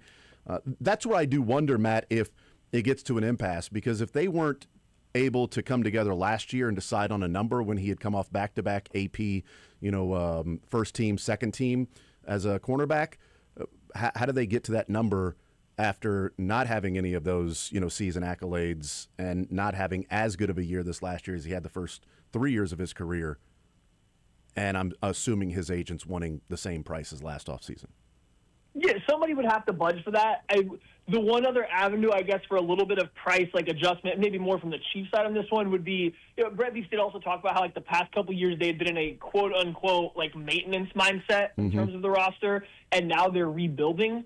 So maybe as they do transition and understand that your team should be able to do both at the same time. I want to be clear. I'm not saying that there was no forward thought process in these last couple off seasons, but maybe now as you fully transition to thinking about not 2026, but 2026, 27, 28, maybe now it makes a little bit more sense to, hey, okay, we will sign you to a little bit. Maybe they were sitting right at J.C. Horn money, and maybe now they'll go right in the middle of that and Sauce Gardner and then lock them up for multiple years just because they now are fully committed into the quote-unquote rebuild that Brett Veach was talking about. It's I could see that extra year, even though the play didn't get better or whatever happened this past season, I could see a little bit of movement there just based on where the rest of the roster is and how they see their own team. And if I were also to spin it forward, if you're the Chiefs, you got Chris Jones, who's getting up there in age. Who is the other building block of the defense outside him? George Karlaftis is a good player, but he's not really what you'd call a building block. So, at this point, if you trade McDuffie, you don't really have a building block of this defense that you anticipate mattering after a year or two. That pressure at some point in time has got to build up, you would assume. Yeah, maybe at number 9 they get that guy, but we'll find out as this thing progresses. Matt Lane, KC Sports Network, KC Laboratory Podcast. Matt, you're the man as always. Appreciate it, brother. Enjoy watching the Combine and all the measurables and everything over the weekend. We'll talk in a couple of weeks, man. Awesome. Thank you for having me on. I appreciate it. And, let's go watch some guys run around in some underwear. Let's do it, man. Matt Lane, KC Sports Network, KC Laboratory Podcast. Great stuff from him. And hearing, weeks ago where the running back preference was versus now when it's coming more into focus with who's available and what that price tag may be, hearing different people weigh in. And as it relates to the running back, we'll take a timeout. We'll come back. We'll hear from what Brett Veach said on Tuesday and how that relates to what we heard Nate Tice talk about in the previous hour. Thank you to Matt Lane, KC Sports Network, KC Laboratory Podcast. More Zone coming up next.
We continue on this Thursday edition of The Zone. We got Sports or Leisure coming up at 1 o'clock. We will talk with Alan Dietrich coming up in the noon hour. Looking forward to that. Executive Director of KC26 and consultant on base camps, former Sporting COO, and a man who was had a major role in attracting Argentina, the Netherlands, and England. When you're having to attract entire countries, I mean, that's a lot on your plate. The entire country he had to go and attract to Kansas City. We'll talk with him coming up at noon as to how Kansas City became the base camp capital of the World Cup. So we'll looking forward to talking to him about some of those things, the particulars, and what all went into that. Let's hear from Brett Veach on Tuesday. This is clip number 6 for today. And this was, we played this. Well, we played it live, and then we've heard this clip a couple times on different shows, but as it relates to Nate Tice yesterday on Football 301, weighing in on the smoke around Travis Etienne, and him saying, at first I didn't really like it, and now the more I think about it, I like the fit. Interesting, Matt Lane saying, it wasn't really my cup of tea at the beginning, but now as we look at what's out there, the things they do, what Eric Bieniemy did with DeAndre Swift's issues, the things that Swift needed to improve on, Eric Bieniemy got the best out of. So if he can do that with Travis Etienne, because those are the same, so that Etienne's shortcomings are sort of the same as DeAndre Swift, and look what Swift was able to do with the coaching of Eric Bieniemy, maybe he'll do that with Travis Etienne. But here's Brett Veach on Tuesday when asked specifically about, hey, where does the improvement come offensively for this team? Certainly we want to get more explosive in the running game, and we've invested in that interior, and with Trey Smith and Creed Humphrey, two of the best in the league, and we thought Kingsley made a big step. Those are 3 talented interior players, so I think, and we've talked about it, and Coach has done an amazing job with his staff cranking on that scheme eval, but I think being more explosive in the running game and really taking advantage of those interior 3 to kind of impose your will on an opposing team's defense. But the running game takes a lot of pressure off everybody. So I think if we can be more explosive and more effective in the running game, I think obviously we take a lot of pressure off Pat, especially coming back early in the season with the injury. So the first thing he says, as we've talked about, how do you improve offensively? Need to get more explosive in the run game. Yeah. We've invested in the offensive line. You've got Trey Smith, Creed, and Kingsley. We need to take advantage of those players. So getting explosive in the run game. But also kind of felt like, hey, why don't we have more of a power game? Because don't we need to take advantage of the fact that we're paying Trey Smith top-end record-setting money for a guard? We're paying Creed Humphrey top-end record-setting money for a center. We drafted our left guard in the second round. We've got investment from guard to guard in this offensive line. We now have a first-round left tackle. We've got an $18 million right tackle. There's a lot of, right now, $27 million cap hit right tackle, but, $45 million in cap at right tackle right now with Taylor and Jalen Moore. Take advantage of that. And, boy, one of the complaints that we had all of last year, and Brett Veach mentioned at one point in his press availability on Tuesday, the scheme changes or scheme eval, like the scheme evaluations that's going on with the coaching staff. When he's talking about everything working in concert, working together with the front office and the coaches, with personnel and free agents and everything, and as he said, and going on behind the scenes with the scheme evaluations that's taking place. As in, the coach is back there figuring out what we need to improve on, what we need to get better at, and how we then attack personnel based on that. Okay, so we all agree the Chiefs need to get better in explosive plays. But when he says taking advantage of guard to guard, that feels like it's got to be a lot less of the RPOs. Because can you take advantage of guard to guard running the football if they can't go 3 yards down the field? If they've got to fire off as in like, oh, this is a run or it's a pass, but what if it's a pass and Mahomes is now scrambling and then I take off and I've got 3 or 4 yards thinking I'm getting to the next level to block? Oh, now it's a legal man downfield. So I've got to be disciplined in reading it the same way the quarterback does, but I can't just fire off and kick this guy's ass and drive him 5 yards back. I can't do that because it's an RPO. And the Chiefs ranked 32nd last year, dead last, in expected points added on RPO runs. Like, that seems inefficient, Sterling. I'm not a mathematician, but that doesn't seem ideal to keep running it out of that particular set. And if you're doing a scheme eval, I'm hoping Andy Reid doesn't look at it and go, well, that's just the running back specifically. That's personnel at running back, as opposed to, we've got personnel to do some different things, and we got a running back in here to do some different things. Man, let's just hand the ball off sometimes and let our guys go and kick somebody's ass. Well, so we know personnel is an issue with the running back room. There's no denying that, but you had some of the best information last year. I don't know the exact numbers anymore, but you pulled up the difference of the Chiefs running under center versus the Chiefs running out of shotgun, and it was astronomical. That's the same guys. Yeah, right. And there was that big of a difference. Now, the personnel would play a big factor as well, but with the same guys, you had the numbers that were so drastic and obvious, and yet the Chiefs never really went the way that seemed obvious to everyone else. So, yeah, personnel is going to be a huge difference, but if they keep running out of RPO and out of shotgun, Etienne's going to help that and alleviate some of that, but I do feel there needs to be a schematic change. I feel like I've been pretty much on that side of things for a long time now. I think personnel does play a factor, but you look at other teams around the NFL, scheme might be the biggest difference. I mean, look at the Patriots this year. Their scheme changed when they went to Mike Vrabel. A lot of the same damn players. Yeah. What was the difference? Well, the scheme changed. I don't know, man. Etienne's going to make a difference. Let's just hypothetically, because it's him. He's the fill-in placeholder. Here. Placeholder. He'll make a difference if the Chiefs still ran out of RPO and shotgun. They would still be more effective on the ground. But they're not getting the best they possibly can on the ground if they continue to run the same stylistically attributes that they're currently running that we've seen the past 3 seasons. They were 29th in runs under center. This is the total of runs, not efficiency. They were 29th in runs under center and first in runs out of RPO. Sick. So, I mean, there you go. That's pretty drastic, right? Yep. That seems to be scheme, not just personnel, not just running back personnel. And by the way, you're right. No offensive lineman who currently plays for the Chiefs, they're not going to throw out and say, yeah, we would like to run more traditional runs versus RPOs. It's easy for us. No, they're going to say, no, it's no difference. This is what we're used to. We're whatever the play call is, we're going to do the exact. No, they're not. They're just not. I'm not going to believe that. Yep. I don't care how many times an offensive lineman tells you that RPO doesn't matter. It's they block the same. I thoroughly will disagree. Wait for them to retire and then then tell us your real thought. 100%.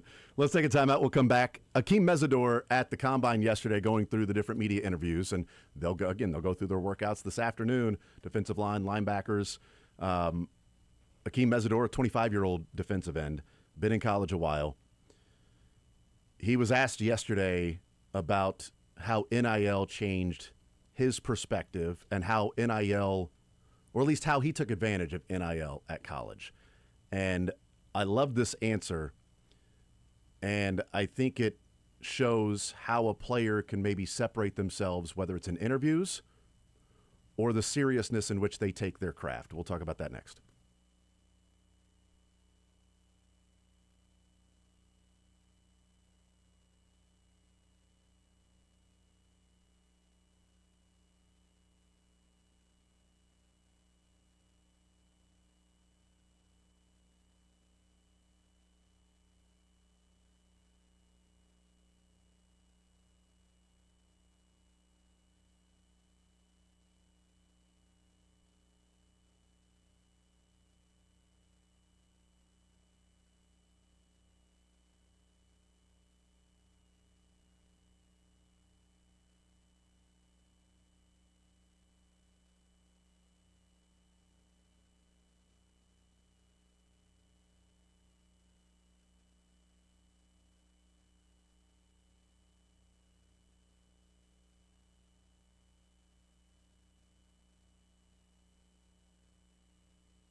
All right, we continue right here on Sports Radio 810 WHB. Jason Anderson with you, Sterling Holmes, Michael Darcy. We'll talk with Alan Dietrich, Executive Director and KC 2026 Consultant on base camps and former Sporting COO as Kansas City landed Argentina, the Netherlands, and England for base camp. And so we'll talk with him about how that happened and looking forward to that conversation as a big summer coming our way with the World Cup. Akeem Mesidor, who became more of a household defensive name during the playoffs. It was about Ruben Bain throughout the season with Miami defensive line first rounder, Ruben Bain, one of the best defenders in America, all ACC, the ACC Defensive Player of the Year, Ruben Bain. But then as you watch the playoffs, and it's like, okay, was Mesidor getting some of that production because they were focused on Ruben Bain? Certainly there's a little bit of that. He was beating one-on-ones and getting to the quarterback, and he was having a really impactful playoff and national championship run as well. He's also 25 years old. Got to college before the 2020 season, so during COVID, so he's on campus at West Virginia for a couple of years in the fall of 2020. So he was asked about NIL in college and players, and in his time, how that has changed from no NIL in 2020 to now 7 figures for some players on campus. And to me, this was a really interesting answer from Akeem Mesidor on how some players may view NIL and specifically how he viewed it and used it. When I got into college in 2020, no NIL. So you were very limited to what the university had to offer. Beyond that, you really couldn't do much unless, your parents had the money or could give you any money for you to, spend on these different things. I couldn't. I didn't have that luxury. So same thing in 2021. You only was able to eat and do anything the university had to offer. So go in 2022 when we first started getting NIL. Now I was able to outsource. Let's say our facility doesn't have a cryo, I could outsource, get cryo, get any type of extra D-line training, pass rush specialist. When it comes to nutrition, I can change the way I eat. I don't have to rely on everything the school has to offer, and that goes on from 22 up until now. You have a lot more available because you have money in your pocket that you can spend on. Obviously, everybody's not going to spend it the same way, but that's what I did. So you feel like NIL actually enabled you financially to be more prepared for the NFL because you can invest more in your body and your skill set. If it wasn't for NIL, I don't know if I would be in the same position because I outsource a lot. I have a lot of people who've helped me. So if it wasn't for NIL, I wouldn't have got some of the help that I got, which tremendously helped my improvement. That's an incredible answer by Akeem Mesidor, where, we look at like NIL, it's like, oh, these kids, look at the cars and all the stuff, the ridiculousness of what they're spending it on, and is it worth this, is it worth that? And to have a guy who's 25 years old in the draft, he's more mature, but also, what do I want to do in life? Okay, so I want to be in the NFL.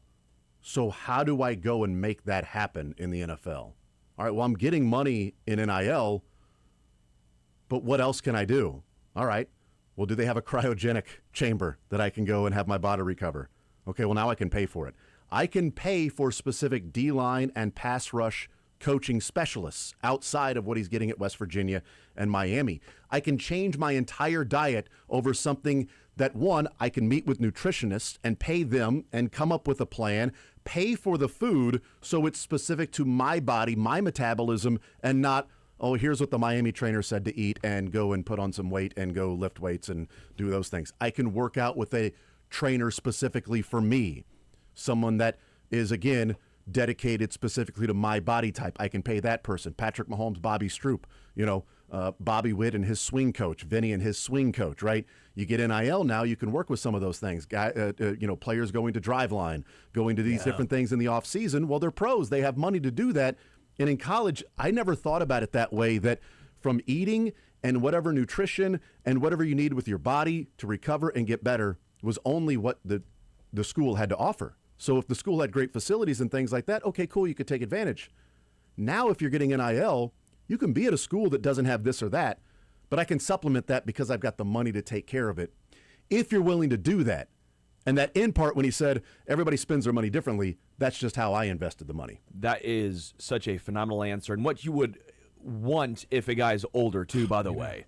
Right? I mean, I know he's going to be older, so it's going to be a pretty big knock against him. Yeah. But understanding that also comes with the maturity aspect, and he's using his age almost now as a plus, or at least as much as you possibly can.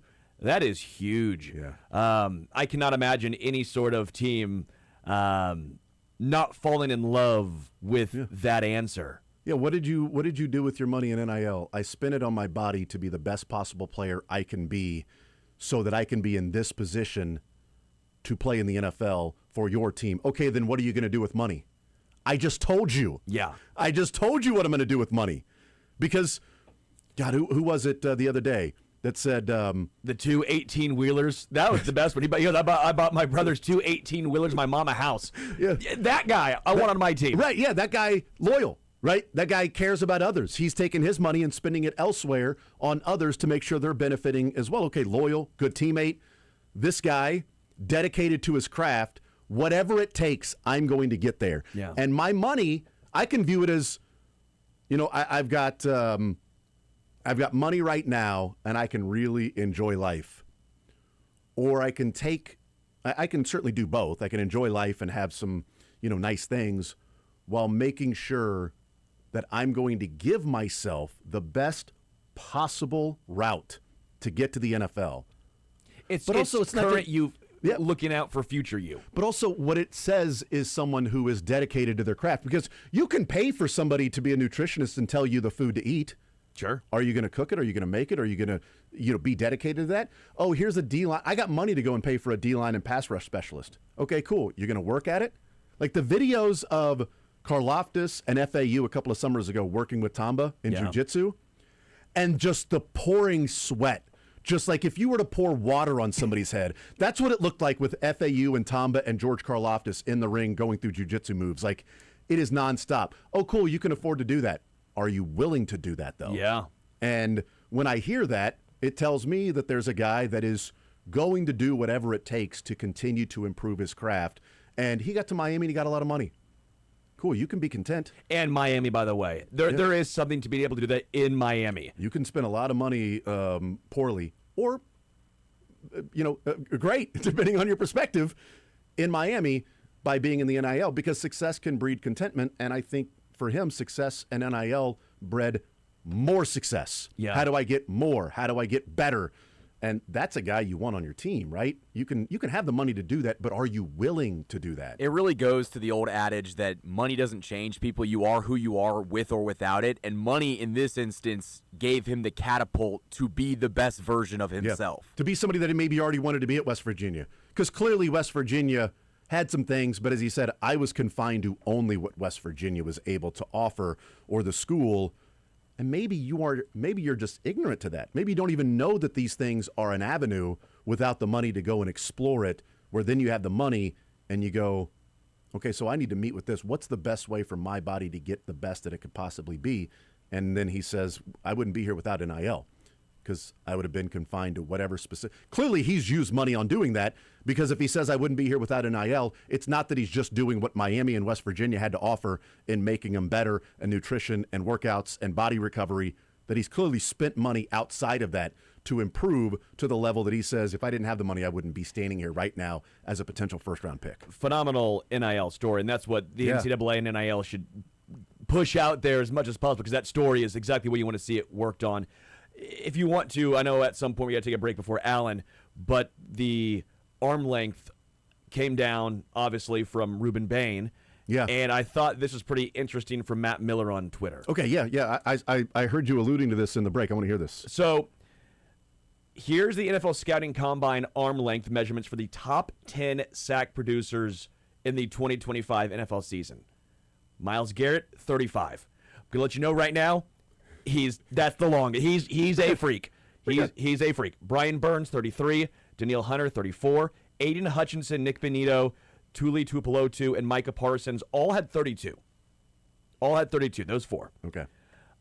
Josh Sweat, 34. Will Anderson, 33. Byron Young, 32. So there were 5 guys with 32-inch Will arms. Anderson, 33. I mean, the way that he plays, like You it would have wouldn't thought be 34, like even 34, 35. Like, boy, that seems a little shorter for him. But good God, clearly 33-inch arms. Being 2 inches shorter than Myles Garrett didn't affect him being one of, if not the best defensive players in football. And it's about 1.5 inches shorter, but still, point remains because it's 33.07. But I didn't feel like going through all the numbers. So, Ruben Bain is 30. And not just 30, but 30 and 7/8. Correct. It's almost 31. But it's still below the threshold of 31. Not 31 isn't even the threshold. Not a single one was in the 31. It's interesting. But also goes to point out how many even have 31-inch arms or 30-inch arms in the NFL. I don't have that in front of me as far as how many do. But if you're looking at who the top 10 sack producers were in the 2025 season, it was 32-inch, the minimum. The minimum. The minimum. No one was under 32. Yeah. And so, again. Zion Young has 33, by the way, if we're looking at some of the local players and other guys that we've been talking about. So I think it's twofold. One, it's the old adage, the whole joke of, well, did it work for any of those people? No. But it just might work for us, right? Are you in that camp, or are you in the camp of, well, there's not that many guys who have 31 or 30-inch arms, so the pool is so small, we don't have enough of a sample size to get a great judgment on. What was it? There's never been a guy with sub 30. Was it 32? Sub 32-inch arms to have a double-digit sack season in the NFL? Yeah. So it might be 32. Heck, it might be 33. I don't think it's 33. No, it can't be 33 because there's 4 guys with 32 on that list that had double-digit sacks. Well, yeah, I mean Micah Parsons. Oh yeah, duh. That's right. That would make sense. So there's never been a guy with sub 32-inch arms with a double-digit sack season. Ruben Bain is 30 and 7/8. So even if you round up, it's 31. So we are talking 32. Outliers of outliers here. Yeah. But there's always going to be an outlier. Yeah. Well, it's like what you would be asking if Ruben Bain is in the first round, and there will be people, or the Chiefs pick at number 9. There will definitely be people that would be against it because of arm length. Okay, that's fine. It would feel like back-to-back first-round picks, the Chiefs are trying to find some sort of an outlier in what the numbers would say traditionally the bulk is a result or is the end result. Meaning, Josh Simmons, patellar tendon. You're drafting this guy in the first round off an injury that guys don't recover from. They don't return to the production, and you're taking a first-round pick on a guy that's got that injury. You're banking on him being the exception. Dwight Freeney is what Dwight Freeney, because I don't think he ever had it official, but the reports were 30 to 31-inch arms for Dwight Freeney. So you're hoping that can he be the outlier of outliers and be Dwight Freeney? There's always going to be one or two. Yeah. But it's not the norm. Yeah. And there were plenty against drafting Josh Simmons because you don't want to bank on the outlier in a patellar tendon injury. Alan Dietrich next.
All right, we continue right here on Sports Radio 810 WHB. Jason Anderson with you. Sterling Holmes, Michael Darcy, head up until 2 o'clock. We got Sports or Leisure coming up an hour from now. Looking forward to this conversation that we're going to have with Alan Dietrich here to talk about the World Cup and what has been a really cool development from the beginning of Kansas City wanting to be a World Cup city to now being literally in the center, but also figuratively in the center of a lot of these different things. We are joined now by Alan Dietrich, who is the Executive Director and KC 2026 Consultant on Base Camps, former Sporting COO as well. Alan, welcome to the show. How are you, sir? I'm doing great. Thanks a lot. Appreciate spending the time with you and talking about this exciting thing. Well, I really appreciate it. And my first question would be, I know how much Kansas City means to a lot of us and what it means to have Kansas City on the world stage and people to come away with a good view of the city and see it the way that we do.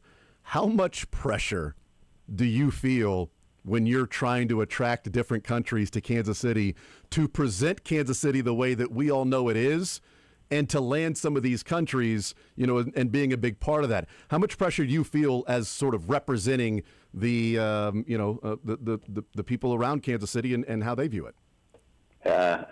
Well, a lot, honestly. I'm glad that we're through that phase, and now we've got our 4 countries locked down and announced.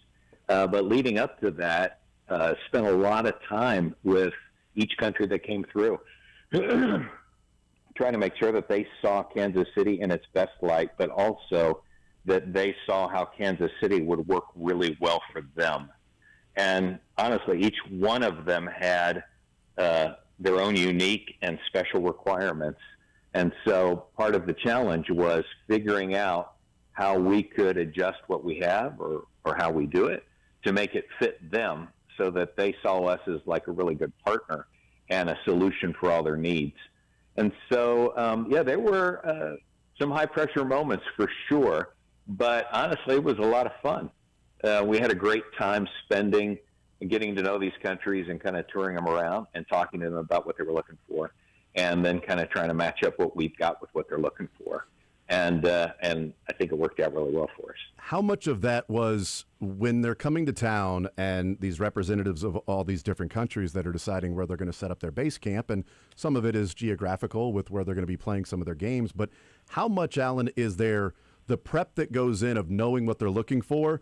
And then how much do you guys have to adjust on the fly along the trip, along these different visits from the countries of like, oh, no, I didn't know about that. Let's figure something out here quickly while they're in town or while we're doing that. How much of that went into all of this? A lot of that.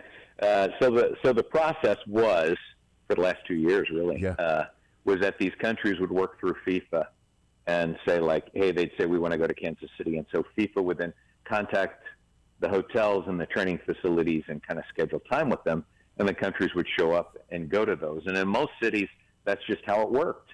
The representatives from those countries would go to the facilities that are listed on the agenda they got from FIFA on their own. We did a little differently.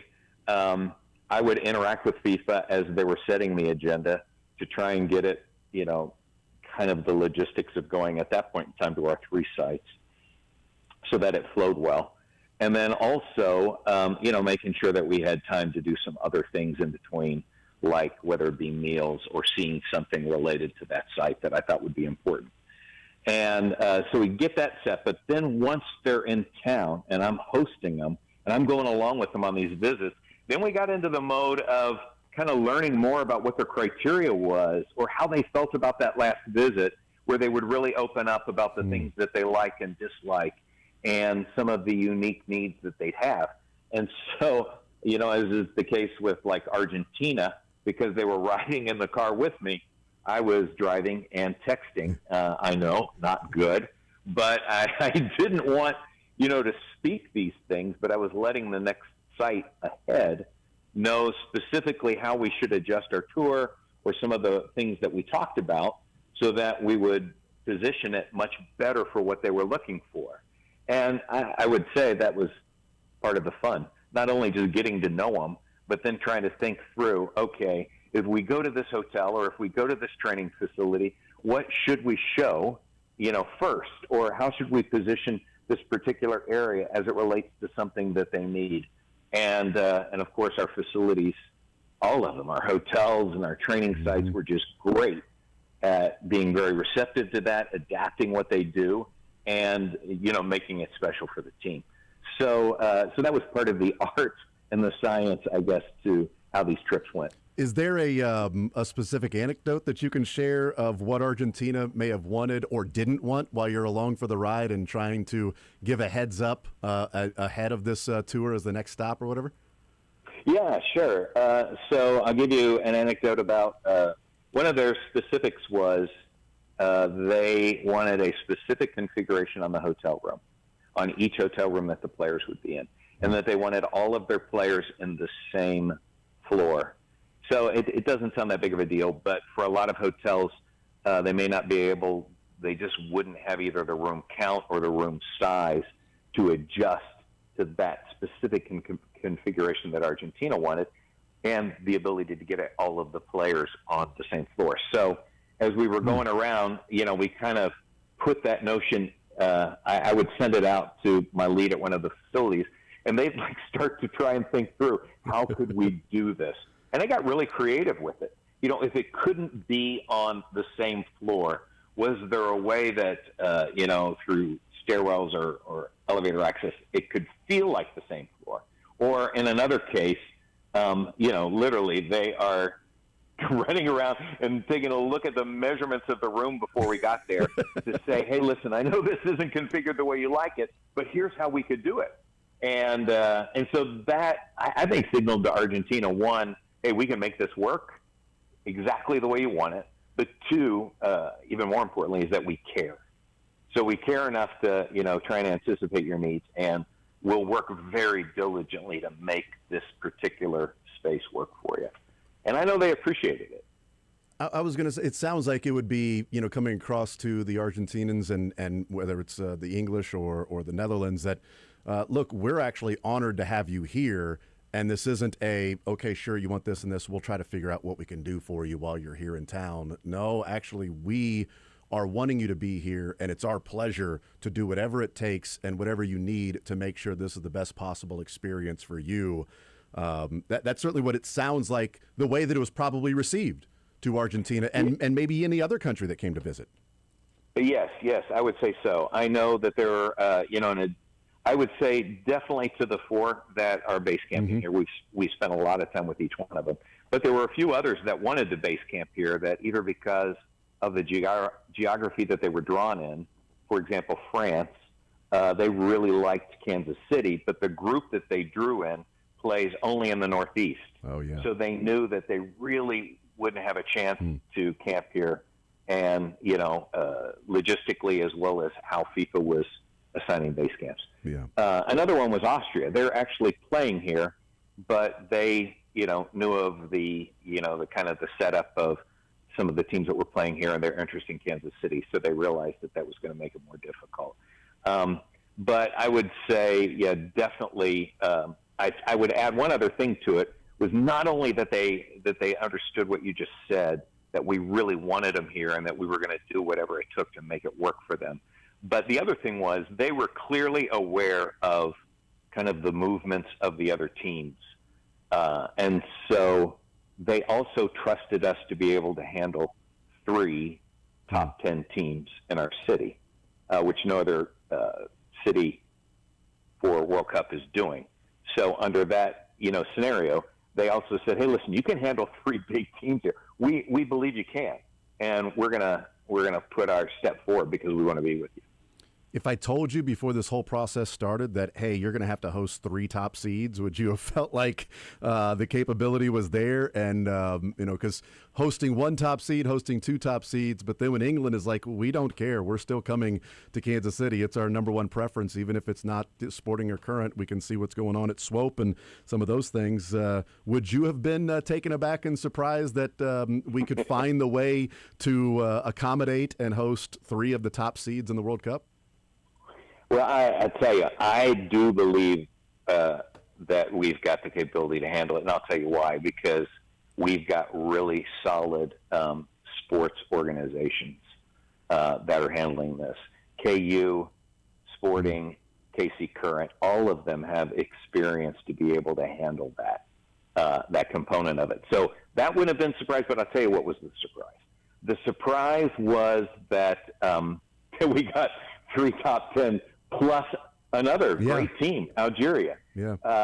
So when we started, and I was working with Pam Kramer on this, well, very early into her appointment, we were talking about how to communicate this to the media, and our thought was 2 base camps would be great for the city. 3 would be miraculous. And that's just kind of how we understood based upon our discussions with FIFA and whatnot. And so then we get into the process, and we're hosting teams, and after the draw on December 5th, all of this occurs, and I was like, oh my gosh, I cannot believe it. We're going to have 4. We never dreamt we'd have 4. I have all the confidence in the world that we can handle it, because these sports enterprises are that strong and experienced. But to have thought that would have worked out this way, not in $1 million bucks. I'll tell you, 12 after December 5th, I was actually kind of disappointed. The way the draw worked out, knowing that FIFA gave preference for base camp selection to teams that were playing in the city or playing close to the city. I felt that Netherlands was going to be going to Miami because that's where Messi lives. They've got good training facilities, strong Latin culture. That was kind of the pervasive rumor. And then on Netherlands, they were not as easy to read. I knew that they liked Dallas, I knew they liked us, and I knew they liked Atlanta. So wasn't sure exactly which would pop up to the top. And England, not playing here, but wanting to be here, I knew that was going to be difficult for them because of FIFA's criteria. So I kind of walked away disappointed, honestly.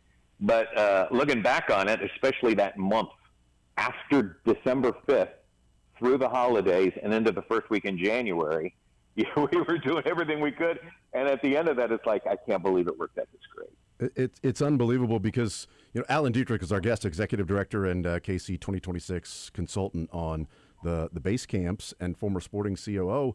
It's amazing to me because, we were sitting, once the draw came out, we saw what it was, and hey, that's amazing. It's great for Kansas City, to get some of these teams. And then it's okay, who's going to base here in Kansas City? It's got to be a city that would be near the top of the list for some of these countries because of its location and its facilities and the way that, the surrounding area takes soccer seriously. We do like to say the soccer capital of the United States, and I do believe that's true. But to find out, hey, there's more than one. Hey, there's 3. Wow, there's 4 teams that are looking at Kansas City. And when I first hear that, Alan, the ignorance for me is, oh, that's awesome. Then you look around and see the other cities and who they're hosting, and you're going, oh, my God. Like, that's not only cool, that's like, a pride moment of, here in Kansas City, these countries came here and said, actually, that's where we want to be. And I was thinking about it, Alan, before we talked to you, and did you get an initial feel of the interest from countries in Kansas City? Were we sort of an also ran in the mix, or did you get an early feel that, hey, this is a place that people are really considering coming to? And then when they got here, that's when they saw everything, and it was more of solidifying that, or it's just in the mix, kind of a we'll check it out. Then when they got here, it's a, oh, wow, I didn't know this. I would say what you said latter there. Okay. I know, FIFA had a catalog of all of the base camps, and early on, for example, England visited in January of 25 for the first time. Netherlands visited in February 25 for the first time. And so when they came out, I do think it was, yes, this is a host city. It's interesting in the location because they're in the center of the U.S., so that's cool. It appears they have good facilities. We'll go check it out. And then I think after they were here, that's when it started to click that, oh, this is a really good place to be. And I think they'd be a really good partner. And when I say they, I mean the city. Everybody who would be involved in this is presenting themselves as wanting to work with us and make this work for us. And so this could be a place that we could stay. Now, specifically for the top teams, another element to their criteria would be, we would like to pick a base camp that we could stay at for the entirety of the tournament while we're in it, all the way up to the semifinal. After the quarterfinal, when they go to play the semifinal, then they would, go to that city, play, and after that, they would go to the city of the final and train there and then play. But up until then, they wanted one location, and FIFA was encouraging the teams to move out of their base camp after the group stage. And so these teams wanted to take that approach because, they want to create an environment that becomes very familiar to the team, where they have their process and their routine down pat. And so they had that as an additional criteria, and they could see how that could work here with how our facilities were and, how the setup would be and how we would serve them in regard to that. So I saw it move up on people's lists after they spent time here. That's interesting. And I do believe, too, that as other countries, like after England and Netherlands came through, as other countries started to come to the U.S., that FIFA would probably be telling them, hey, you should check out Kansas City while you're here. And so we ended up getting a lot of traffic last year of countries that came through, and we did our best with each one. Did you feel like the interest grew as maybe word spread? Like, does that start to go around like the different federations? I'm not sure how that works. Of, okay, England was there, the Netherlands. Oh, England really likes Kansas City. What? Okay, well, let's go. Why do they like Kansas City? What do they like? And let's go check that out. Wait, hold on, the Netherlands are looking. Did you feel like word started to spread as interest grew from a specific country or two? Yes. I do know that, and I had been told by two different teams that, like, there was a network of, I'll use a term, team managers. So there was a network of team managers for the European countries, and they would all collectively talk on like a monthly basis, basically kind of updating what they're thinking about what they're planning for World Cup, and without, giving away everything. But base camps did come up. Same thing with South American teams. So you've got these two really strong core geographic areas of teams, and they're key individuals that are, on point to be picking the base camps and recommending those to their coaches. These are the people that are talking to each other about it. So I do think that there was a bubbling up about, Kansas City. Kansas who? The Chiefs, and then what we do, and that type of a thing. But at the same time, I also know that they're probably a bit guarded about their final decisions, That's interesting. Now, what part of the trip did you swing by Kelsey's house with Taylor and Travis outside waving to the what part of the trip was that? Beginning, end? I would have loved that. That would have been a blast. Honestly, these people are so focused on kind of like their core things, like where are we going to train, where are we going to lodge, how are we going to get in between, what will we do on our days off, either afternoons after we've trained or the day after a match when we're not going to train and we want to take a look at, have something to do for the players in an exclusive private environment. So they were more focused on that, but I did get a few questions about Patrick and Travis, and I have experienced both of them out at Sporting because they're fans and they've been out there before. We've had special suites for them, and I will say that they're great guys. They are exactly what you would expect. They're very appreciative and respectful, and and really strong supporters and fans. So it'd be one of those things where there'll be the right time or the right moment, maybe where that connection occurs, and people would enjoy that for sure. Alan Dietrich is our guest. Did you think after Argentina and the Netherlands had the first couple of picks and it was Sporting and Current and those facilities, did you think England was even still in the mix, or did that sort of come as a surprise that even without their top two sort of choices to train at, that they still wanted Kansas City to the degree that they did, that they were willing to say, okay, let me check out Swope, let me see what this is about, and not just focused on Sporting and Current with both of those facilities being used? Yeah, that's good. So right after the draw, I got a text. I started texting with them, actually, about how they felt about it. And I felt like we had a shot still with them because they play in the Northeast and Dallas. So in a way, we're in the middle. Yeah. We're in between the two. So I thought we had a shot. So I'm interacting with the people that I'd come to know. And by the way, they had made many trips by this time to Kansas City. So in June, their coach and their whole coaching staff and their CEO had come back to Kansas City. And I knew we had a very strong relationship and that they were sold on Kansas City. And I had shown them Swope, so they were aware of it. Wasn't really thinking about that at the time, just showed it to them. And so after the draw, they went to New York to look at a couple of facilities because they're playing up there. And then they stopped on several other cities. I remember one being Louisville.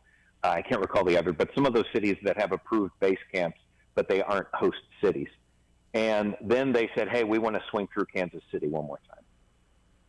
So when they came here, of course, we spent a lot of time at Swope, showing them that and kind of talking about how it worked.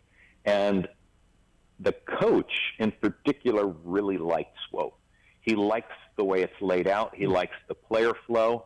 He likes the fact that it has some closeness and intimacy to it and how they could do some things to make it work perfectly for them.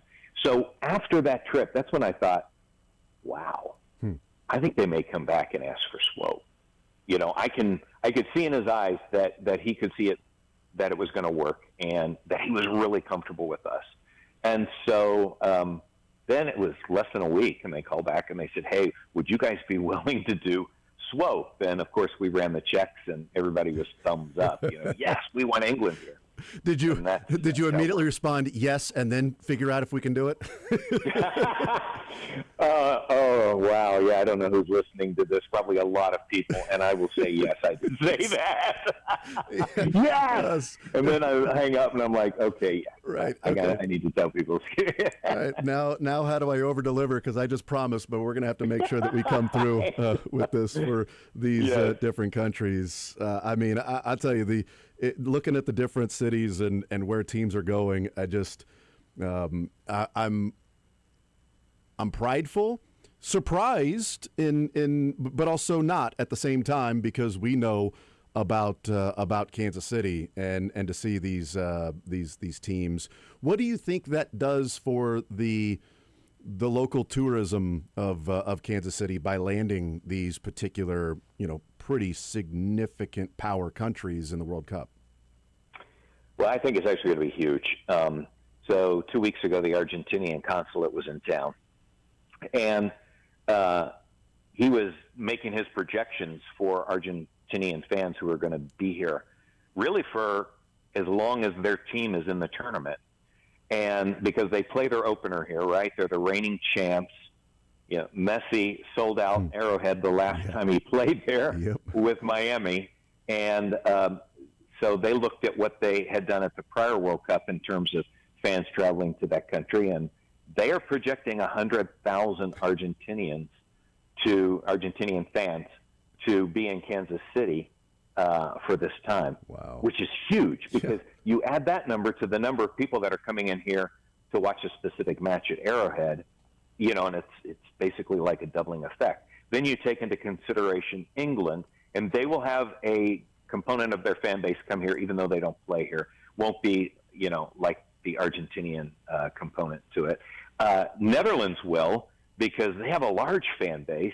And so you start to add these up, and it'll be great. Wow. It'll be great for hotels, for anyone who wants to Airbnb, their homes. Yeah. I like to say, pair up with a friend, move in with them, and, Airbnb your house. Yeah. But the other thing is just throw yourself into this because we won't see anything like this again in our lifetime here in Kansas City.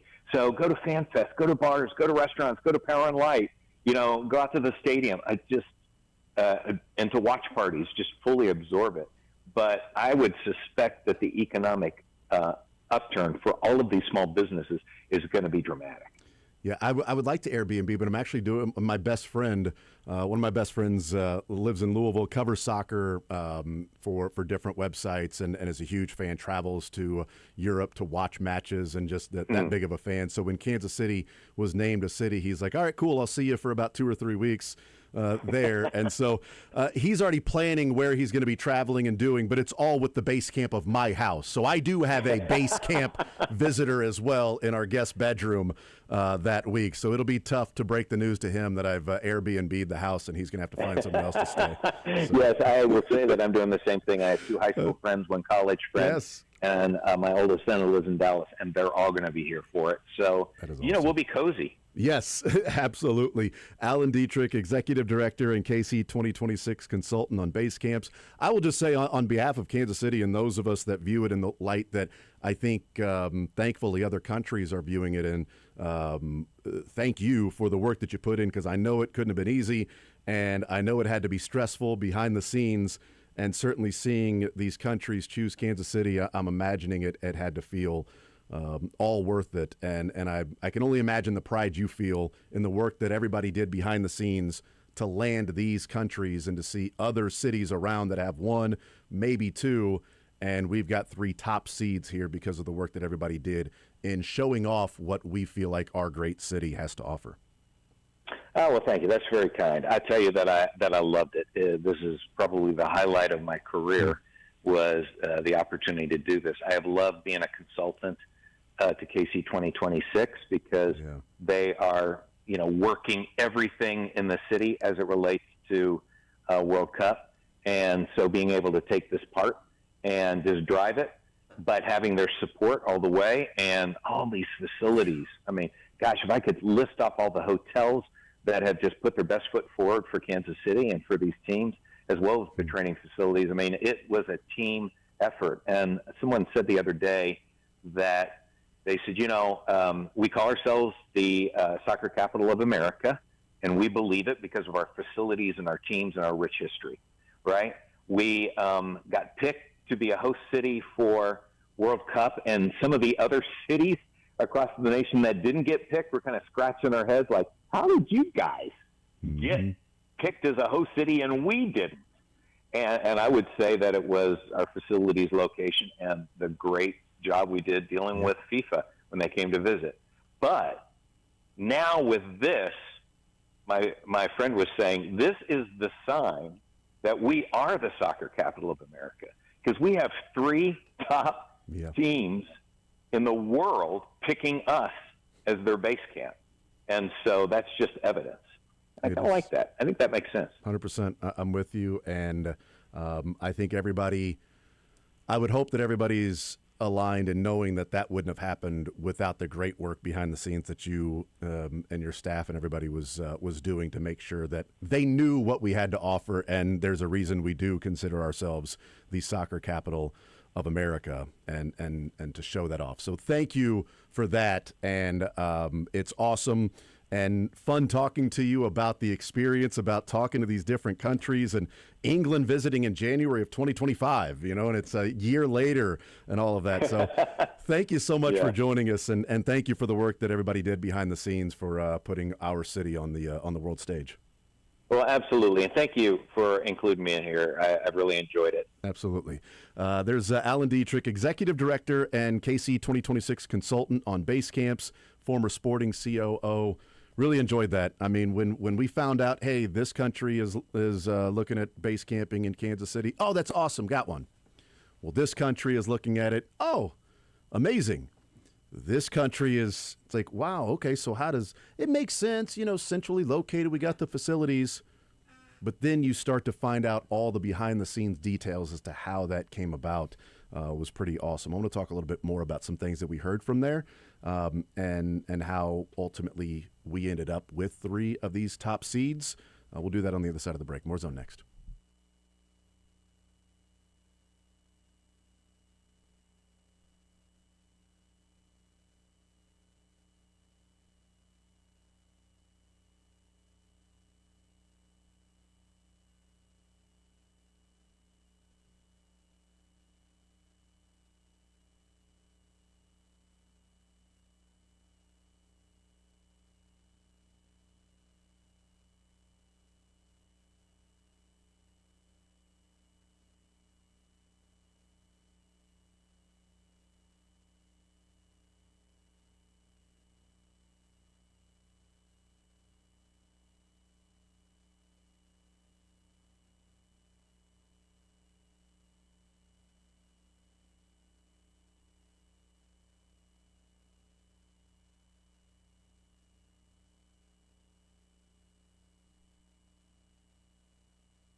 All right, we continue right here on Sports Radio 810 WHB. Jason Anderson with you. Sterling Holmes, Michael Darcy. We head up until 2 o'clock. We got Sports or Leisure coming up at 1 o'clock. Great stuff from Alan Dietrich there. That was a lot of fun. What I expected to happen and what I expected the conversation around Kansas City to be was the question I asked him about the initial feel that you would get from other countries and the interest in Kansas City. Was it a, hey, this is centrally located, let's go check it out, and then you got there, and they got there, and then boom, they were sold? Or it's also in the mix, let's go check it out, and then it was, oh no, this is really in the mix. And he said it was more the latter, that the feel they got was, okay, here are all the cities that have facilities that can host, but Kansas City, is that really where we're going to go? And because you don't know what the draw is going to be. You've got to plan all of this before the draw comes out. And you've got to make sure all of these things are taken care of with these different countries. Then the draw comes out. Now you know where you're going to go. And the fact that England still chose Kansas City, I think it's just pretty awesome what was accomplished by Allen and the number of fans and tourists that'll be heading to Kansas City. And also, I mean, it was Argentina, the Netherlands, and England, but also if the draw was different, it'd be France instead of one of those, because France was coming to Kansas City, but the draw put them only in the Northeast. Ah, yeah. So there's a scenario where it could have been France instead of like the Netherlands, like or England or Argentina, whatever. Just depending on the draw, it was like England really wanted to be here, France wanted to be here, Argentina wanted to be here, Netherlands wanted to be here. Where's the draw going to be? Well, I get why France did. Paris of the Plains. That's what they say.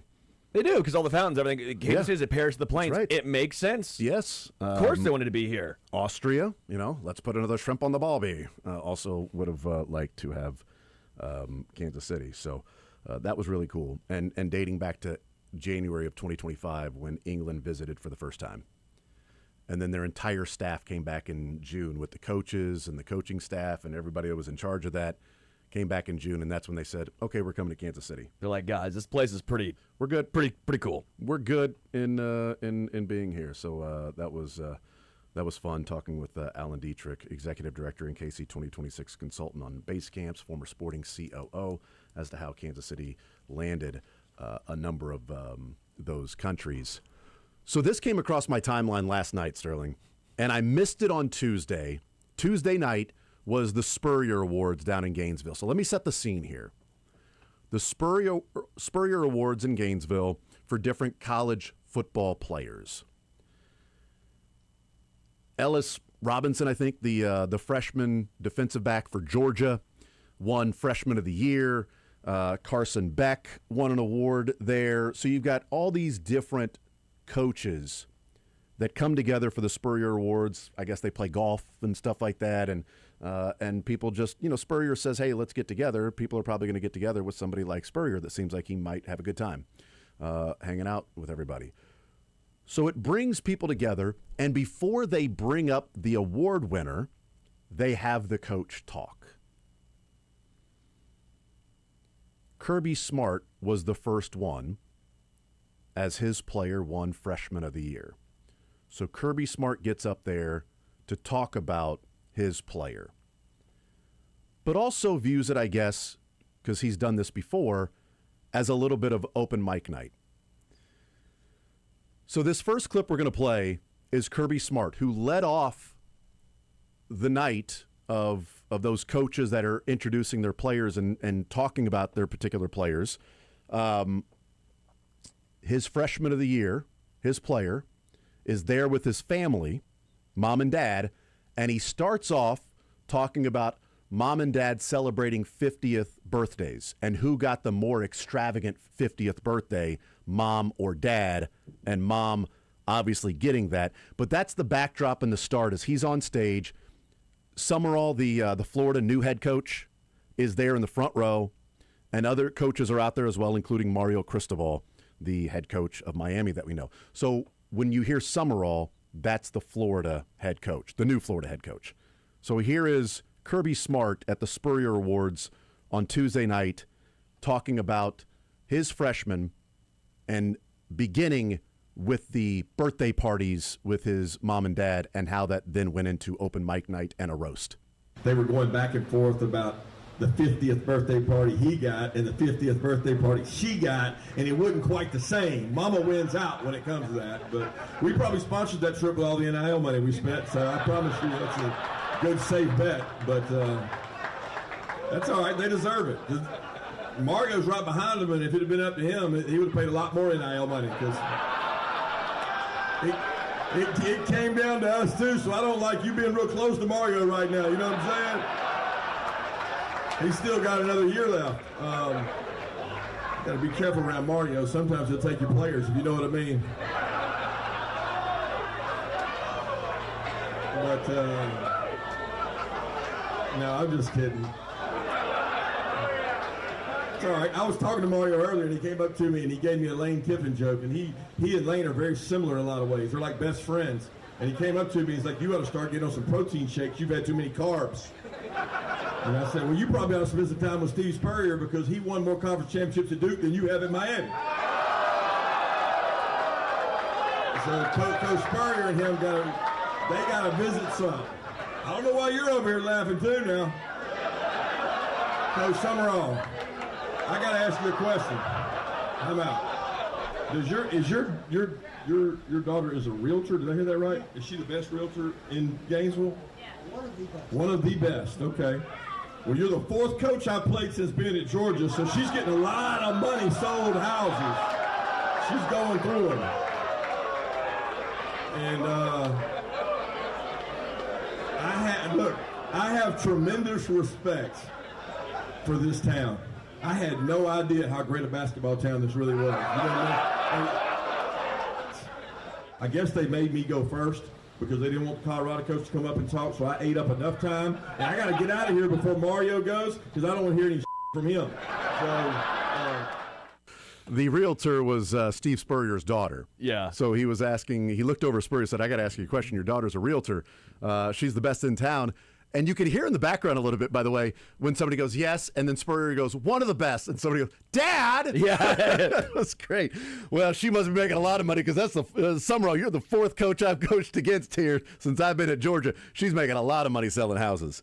Dude. He said that Cristobal has a history of stealing his players. Carson Beck won an award there that night. Mario Cristobal gets up and wasn't aware that it was going to be sort of a roast, so didn't come prepared, but he was ready to go with some shots. So here's Mario Cristobal when he got his turn at the mic. I think the rules allow you to have time to rebut. So I didn't know this was like this, but I'm glad it is. I tell you what, the first thing is it's a great piece right there to watch what a player like Carson Beck could do with great coaching. You know what I mean?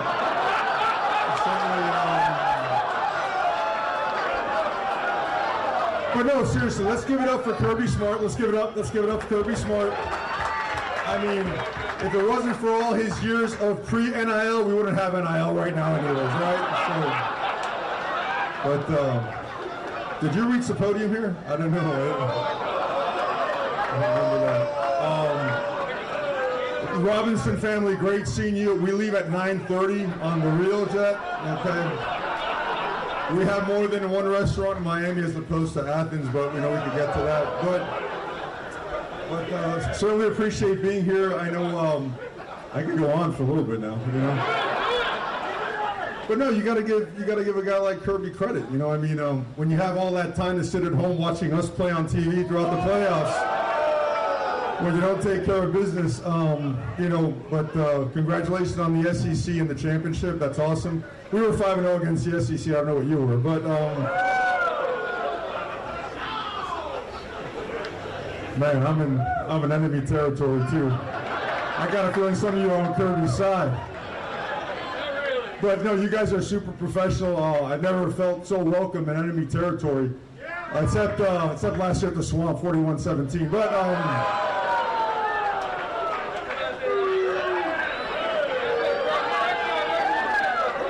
that was meant for that guy, the Georgia guy. he had looked over at Summerall and he's like, except for 41-17 when I was here at the Swamp, he didn't coach that. He was the guy that coached that is now up at James Madison. That was incredible, by the way. Those two guys going at it.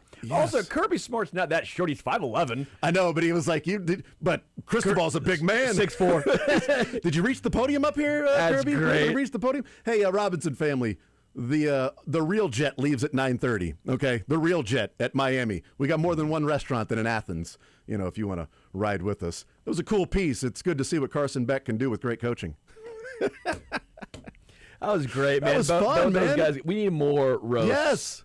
Yes. College football coaches roasting each other. Eli. And it was also funny. Yeah, also good. It was also good. It can't just be like hurtful. It's like you're just taking a shot at that guy. That's sort of coming off as a jerk. That was fun. Also, Cristobal's like, I didn't know that this was it. Okay. He had some ready to go.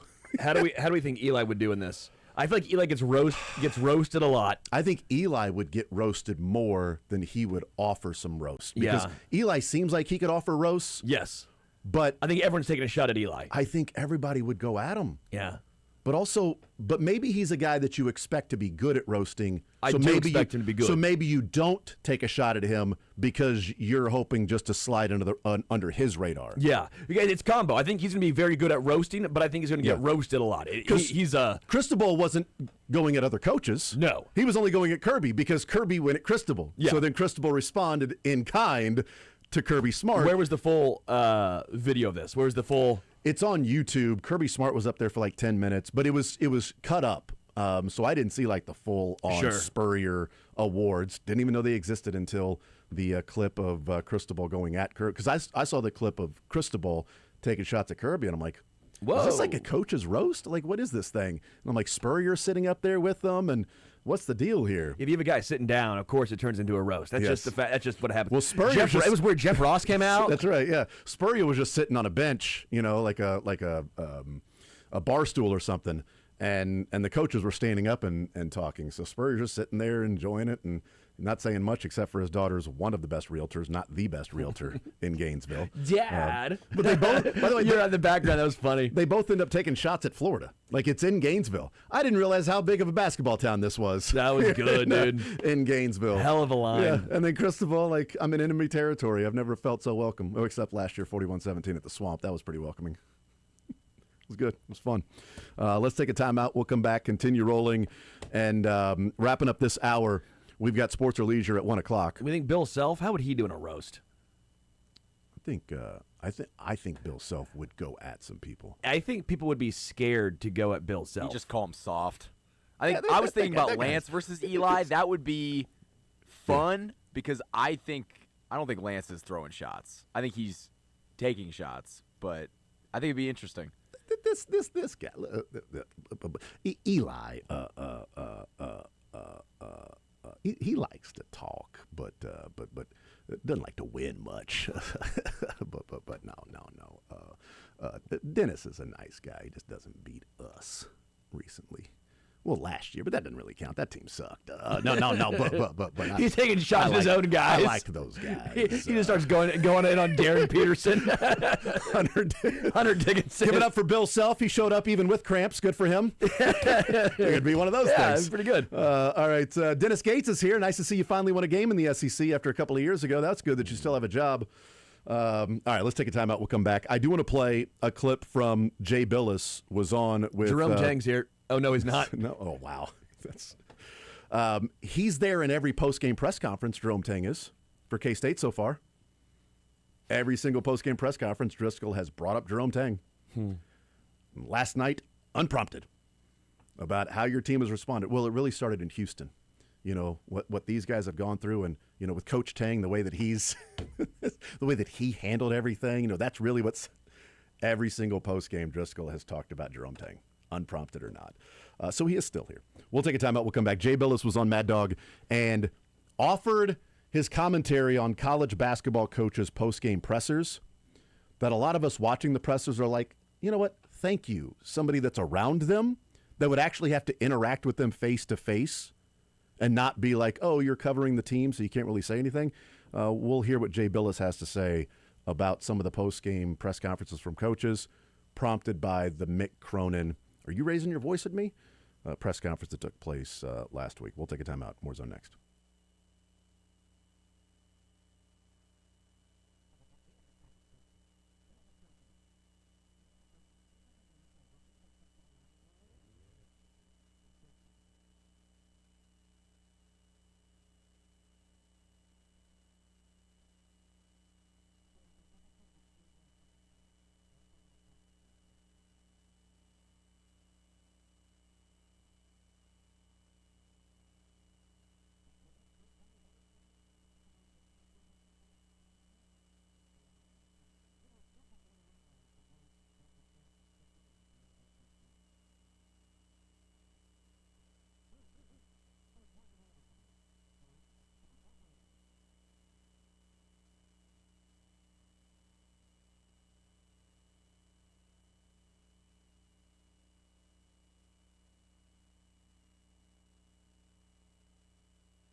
I wish I'd have seen this text before we talked with Alan Dietrich earlier this hour, because the text asked, how much did Ted Lasso have an effect on England choosing Kansas City?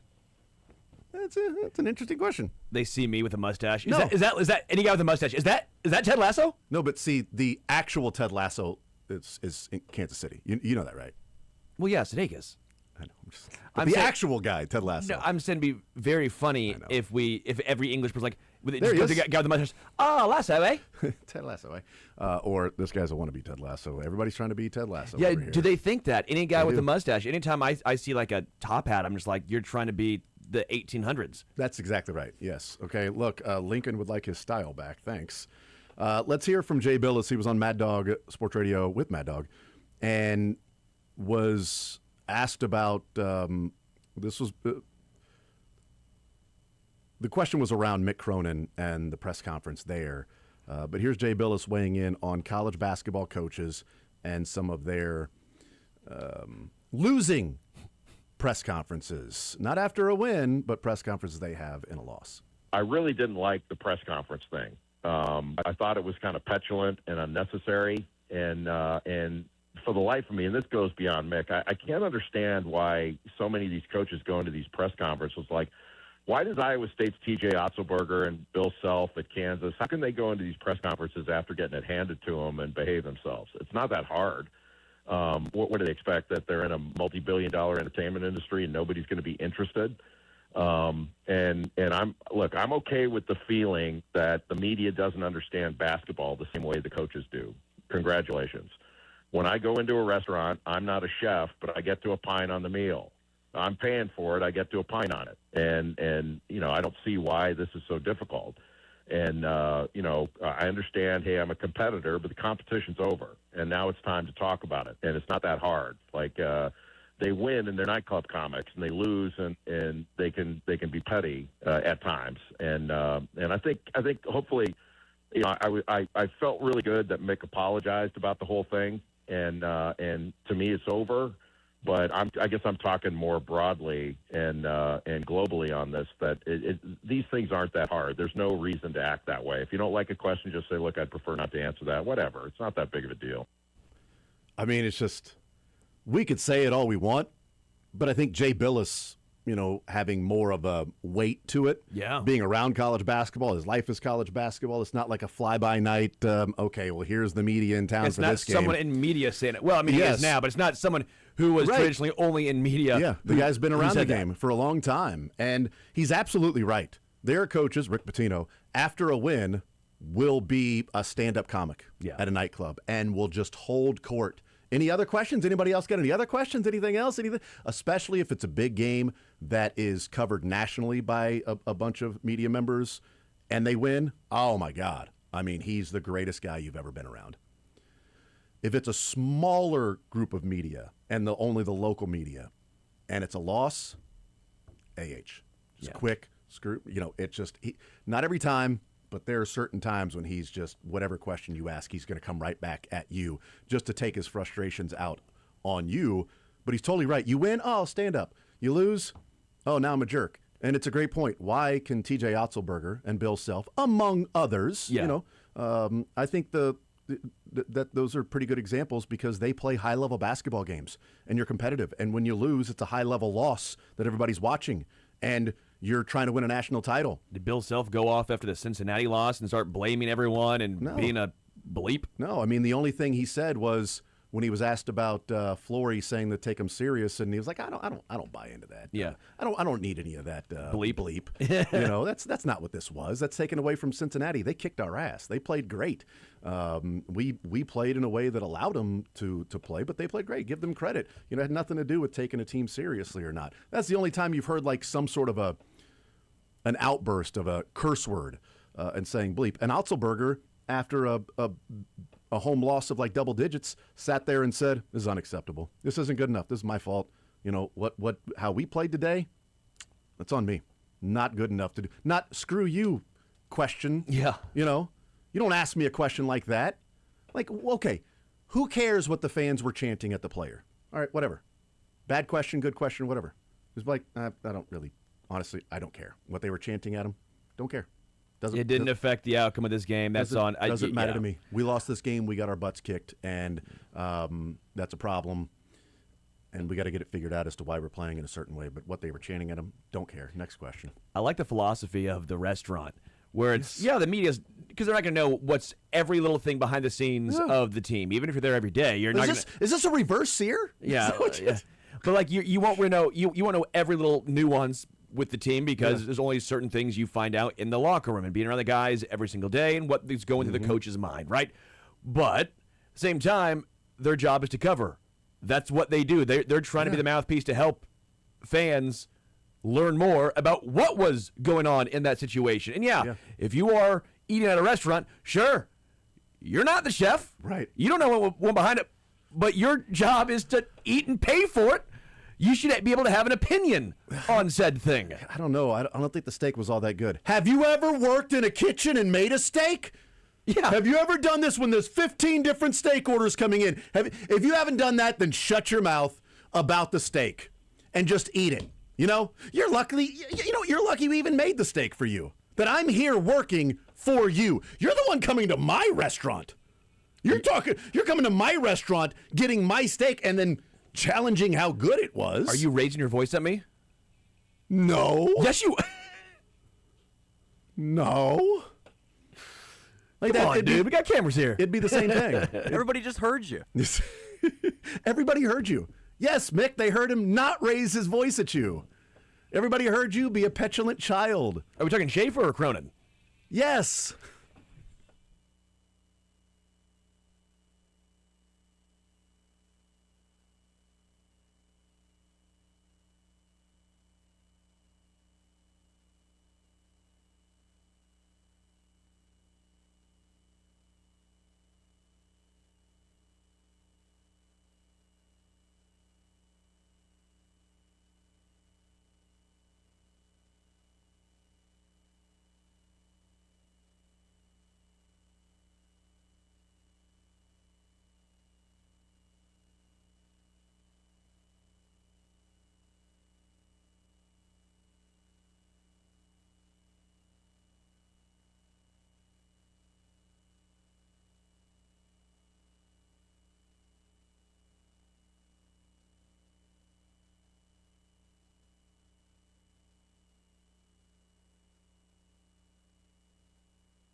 You're into sports, but nothing wrong with a little leisure time. Why not both? You're going to have a heart attack by the time you're 40 if you don't learn to relax. It's time for sports or leisure on The Zone with Jason Anderson. All right, Thursday edition of The Zone, 1 o'clock hour, playing some sports or leisure. $25 to Johnny's Tavern. We give away a little game we call Sports or Leisure. 913-381-810 is the phone number. You get a sports question and a leisure question right, you win $25 to Johnny's Tavern. Either of those questions wrong, you lose. Question out there available for someone to call in and request if they know the answer to it. We give out the right answer when it has been answered correctly, or we have simply run out of time to play. That's how you play some sports or the leisure. Thank you to Matt Lane joining us in the 11 o'clock hour, talking some Chiefs, talking some Combine. The workouts there in Indianapolis, first day of workouts, will start an hour from now.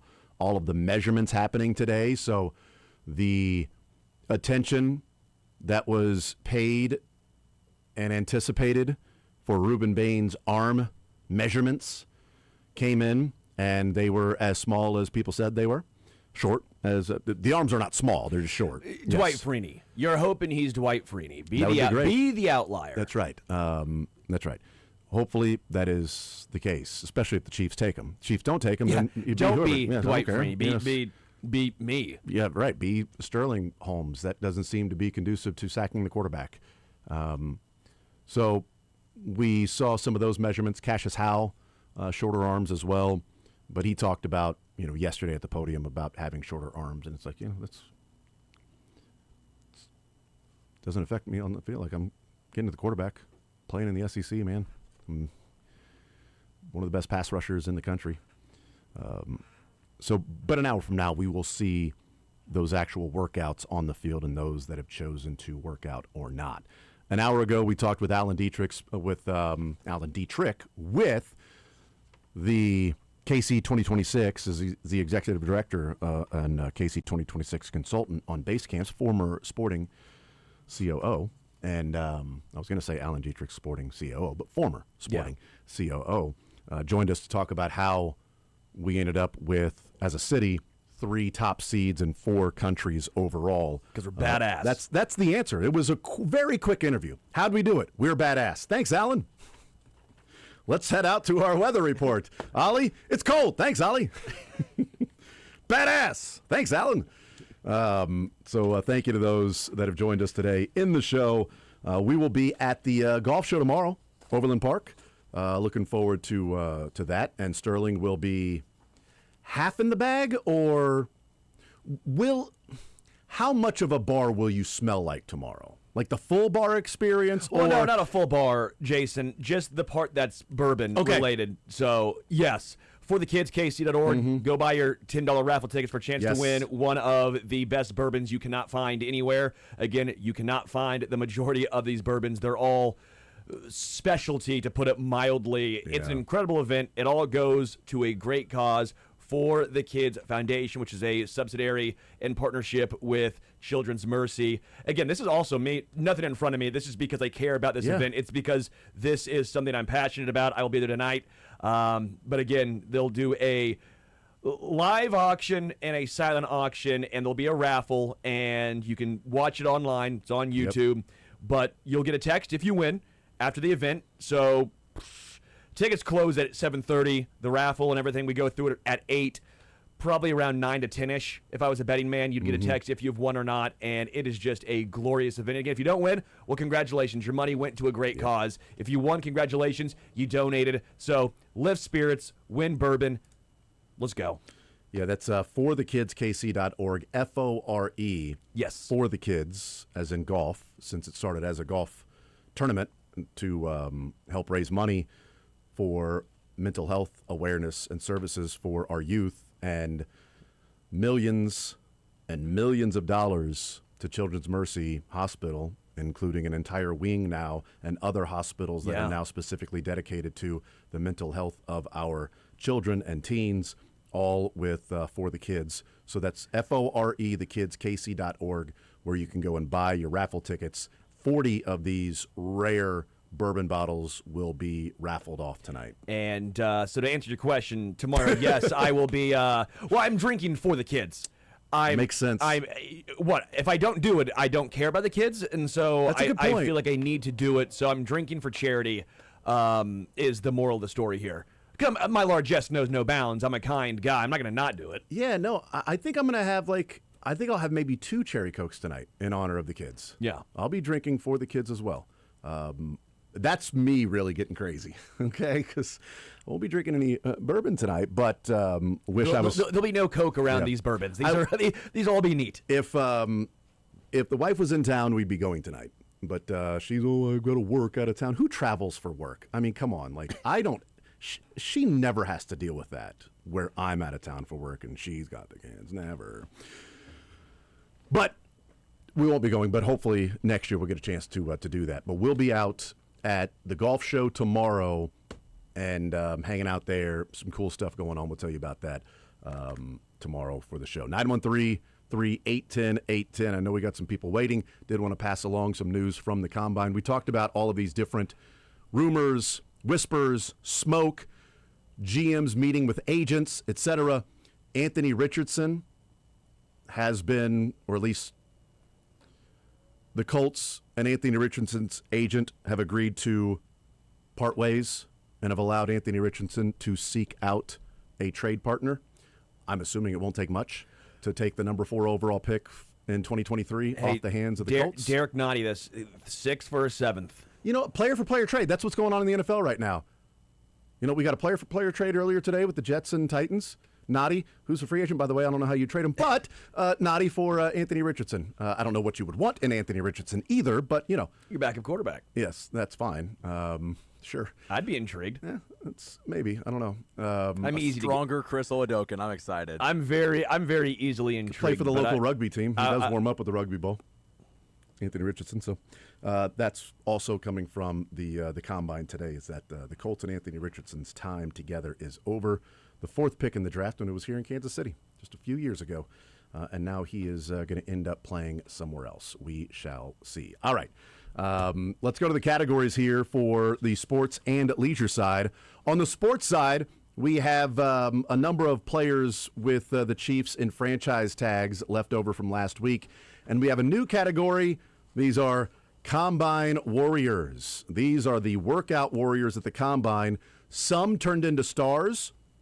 Some turned out to be busts. But they were well-known Combine Warriors, and it's not some random dude that had a great Combine workout you've never heard of.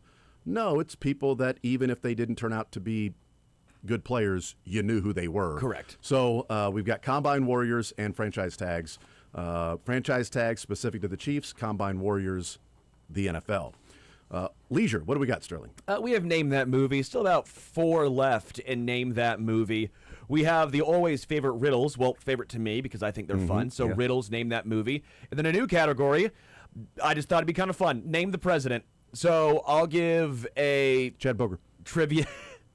That'd be pretty. Shoot, I could have done, I guess, other Just United name States a president of anything. Yeah, United States presidents. Some are hard, some are easy, but I think together we can all learn something and have fun. That's exactly right. I like to at least get some sort of knowledge on this show. Learning and having fun is what we strive to do every show, and one of these shows eventually will get there. Yeah.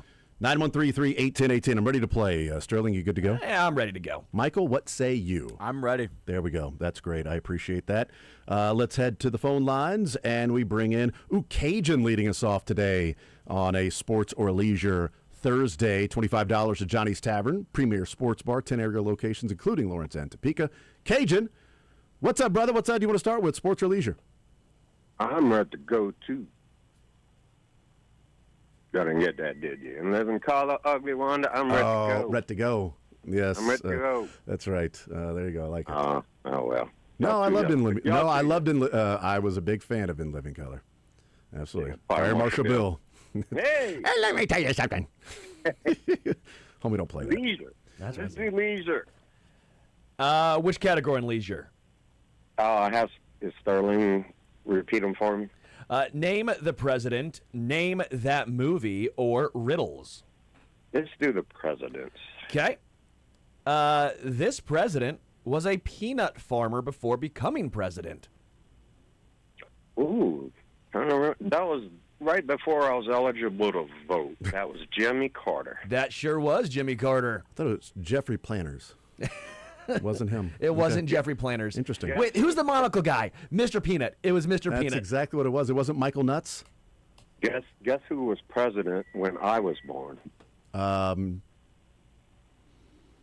It wasn't Roosevelt, was it? Well, I'd guess Bush. Warmer.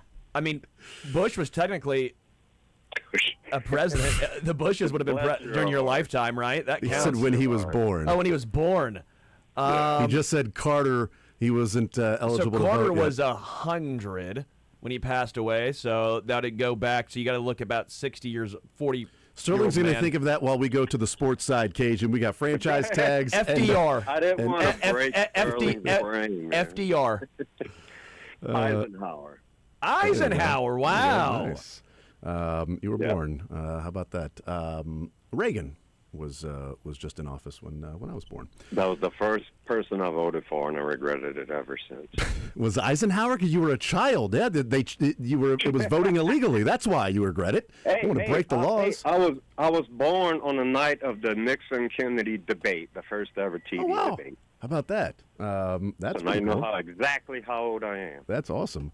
All right, we got franchise tags that are Chiefs specific and Combine Warriors. Combine workouts. I have to go with Chiefs. I know nothing about Combine. All right, Cajun, because we're having fun with you, we'll just do this one. He was offsides, but he got the tag and then was traded. D Ford? D Ford, that's right. There you go. Well done. That's a winner for Cajun. There you go.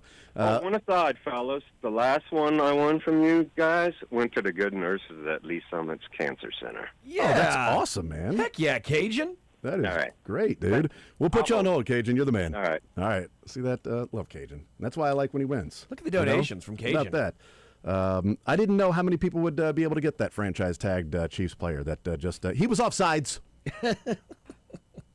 It's a soccer player or what? Kadarius Toney. Franchise tag. That could have been Kadarius. I'm good. How you doing with the injury there, Kadarius? I'm good. Let's go to Mark next up on Sports Radio 810 WHB. Mark, sports or leisure? What side do you want to start with? Hey, what's going on, guys? I'll start with we'll do Chiefs, the franchise tags. All right, Chiefs franchise tags for you. One of the best defensive players in Chiefs history, part of the turnaround for the franchise under Andy Reid. He would sign an extension just hours before the deadline to be the first Chiefs player with a $100 million contract, unfortunately tearing his ACL later that year. He'd play only 4 more years for the Chiefs, being part of consecutive conference championship games before finishing his career playing 5 more years with 4 different teams. Started the turnaround. Justin Houston? Justin Houston is correct. Well done. Justin Houston over to leisure with Sterling Holmes. Name that movie, Riddles, and name that president. We'll be presidents. All right, presidents. We will get harder as it goes on, I promise. This is another, I feel like, easier one. Well, yeah, of course, Jason, you're going to mark that. Of course. Yes, we get harder as this goes on, okay? No, I was just telling him to turn off your mic. That was different. Come on, Jason. Go. Who was the tallest president? Ooh. Does Top Hat count? Top Hat does not count. Oh. I think I know who it is, but Lincoln, right? It's still Lincoln, yeah. Okay, yeah. Top Hat or not, doesn't matter. It is still Abraham Lincoln. He was 6'4". 7'5" with the afro. 6'4", and he was he was actually 7'4" with the hat. Hat, yeah. It added a foot. Yeah, it's going more Fletch with the afro. That's a winner, right? We got Justin Houston and Abraham Lincoln. Correct. Often confused. Usually used in the same sentence with those guys. Mark, we'll put you on hold. Congratulations, sir. Well done. $25, Johnny's Tavern, heading Cajun and Mark's way. We are 2 for 2 right out of the gates, man. That's nice. 913-381-810. Again, Johnny's Tavern, $25 we give away. Get a sports question and a leisure question, right? We head back to the phone lines, and we talk with Charles next up on Sports Radio 810 WHB. Charles, sports or leisure, what side would you like to start with? Let's try leisure first. Let's do the riddle. Oh, let's go. Yay. Yes, I love riddles. All right, here we go. You see a boat filled with people, yet there isn't a single person on board. How is that possible?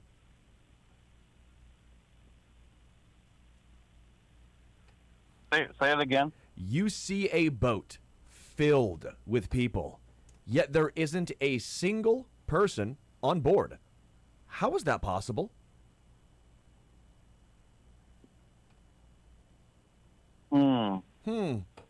Indubitably. You see a boat filled with people, yet there isn't a single person on board. Single. Is the key word single? I don't know. There was an emphasis on a word in there for sure. This may be completely off, Sterling, but this is the first thing that I thought of. I think everyone is not. Everyone on the boat is married. Yes. Right? Oh, nailed it. Nice Correct. job. You see a boat filled with people, yet there isn't a single person on board. How's that possible? You are correct. All the people on the boat are married. So, Charles, I was thinking this, way overthinking it. Yes, What I went with was like kings over queens with a full house, and you got a full boat. There aren't any people there, but it's full of people. Kings, queens, full house. That's a full boat, baby. Full house, same thing. That's what I was going with. I think I was also right. I think there are two answers to No, that, Sterling. yours was not right. No, there's two. I would not have counted that. I'm just saying there's two answers to it. That's all You I'm do this saying. every time you say something ridiculous, and you're like, I'm counting it. Agree to disagree. Agree to disagree. You're not eligible for Johnny's gift card. I'm sorry. That's true. All right, on to the sports side. We'll see if you are eligible for one. Franchise tags, Chiefs specific, or Combine Warriors just in the NFL. Let's do Combine Warriors. Great. Let's go with this one. A defensive tackle from Memphis was hardly productive in college, playing 3 years, recording only 3 sacks in Conference USA. And when the Combine came around, he was already viewed as an athletic freak. He weighed almost 350 pounds, but ran a sub-540, repping 225 44 times, the fourth most ever, along with a 30-inch vertical to move all the way up into the top 15 of the draft. And boy, was he hungry to impress. Hungry to impress. Memphis defensive tackle, a Combine freak stud. And you know what? Lived up to the billing. He was the ultimate, I'd say he was one of the ultimate boomer bust guys. No production in college compared to the fact that he has all these crazy measurables and he gets 3 sacks in 3 years in Conference USA. But was drafted in the top 15. In fact, some would say number 11 specifically. Some would say he was hungry.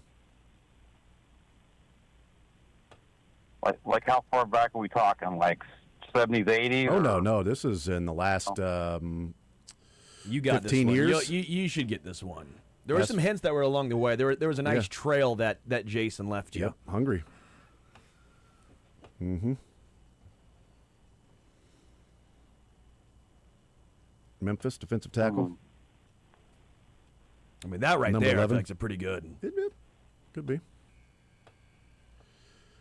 want to throw a dart as to who the... I thought I gave the easiest one, but it sort of depends on what you're thinking about. He might have been thinking, other guys. But defensive tackle, Memphis, drafted number 11, and put up the 4th most reps on the bench press, 350 pounds. Throw a dart and say Don Terry Poe. Don Terry Poe is correct. Yeah. Yes. Hungry Pig Right. That's when they scored, right? He was hungry to impress. Yes, Don Terry Poe with one of the greatest combine workouts, coming in at one of the heaviest defensive tackles in history, and then doing that. Absurd. Yes. Absurd. And you know what? He lived up to it because that was like, he's a boomer bust. I hated about the pick. 6 or 7 years where he was just I hated incredible. the pick. Hated the pick. I'm like, this is terrible. This is a bad pick. They just the Chiefs got duped by a great workout at Combine instead of the fact that he couldn't be productive at Memphis going up against Conference USA offensive linemen. Okay, sure. Well, nailed it, by the way. Wrong. Yeah, well, that's fine. They were right. That's all that matters. He's only 35 still. Yeah.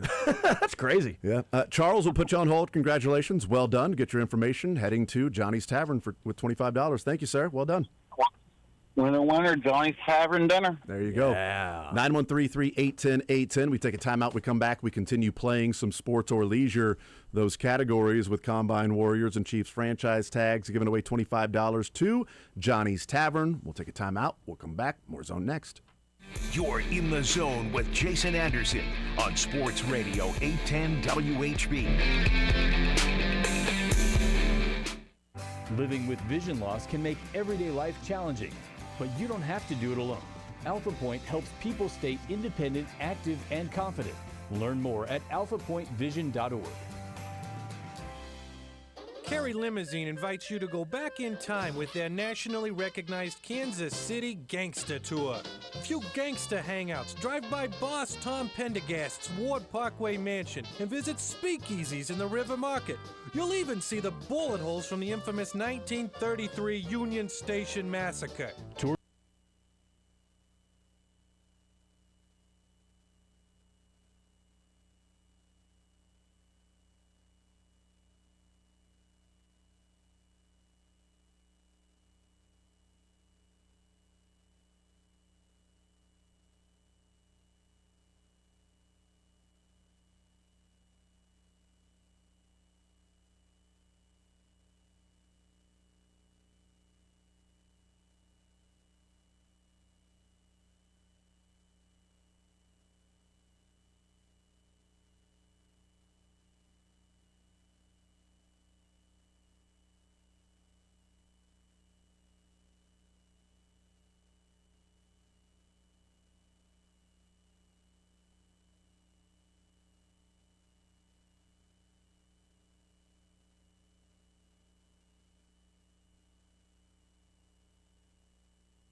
All right, hanging out on a Thursday edition, heading up until 2 o'clock, playing some sports or leisure, $25 to Johnny's Tavern. If you get a sports question and a leisure question right, you win the $25 gift card to Johnny's Tavern. We'll be at the golf show tomorrow, Overland Park Convention Center. Looking forward to that. That'll be fun. You get one wrong, you lose, but we still love you.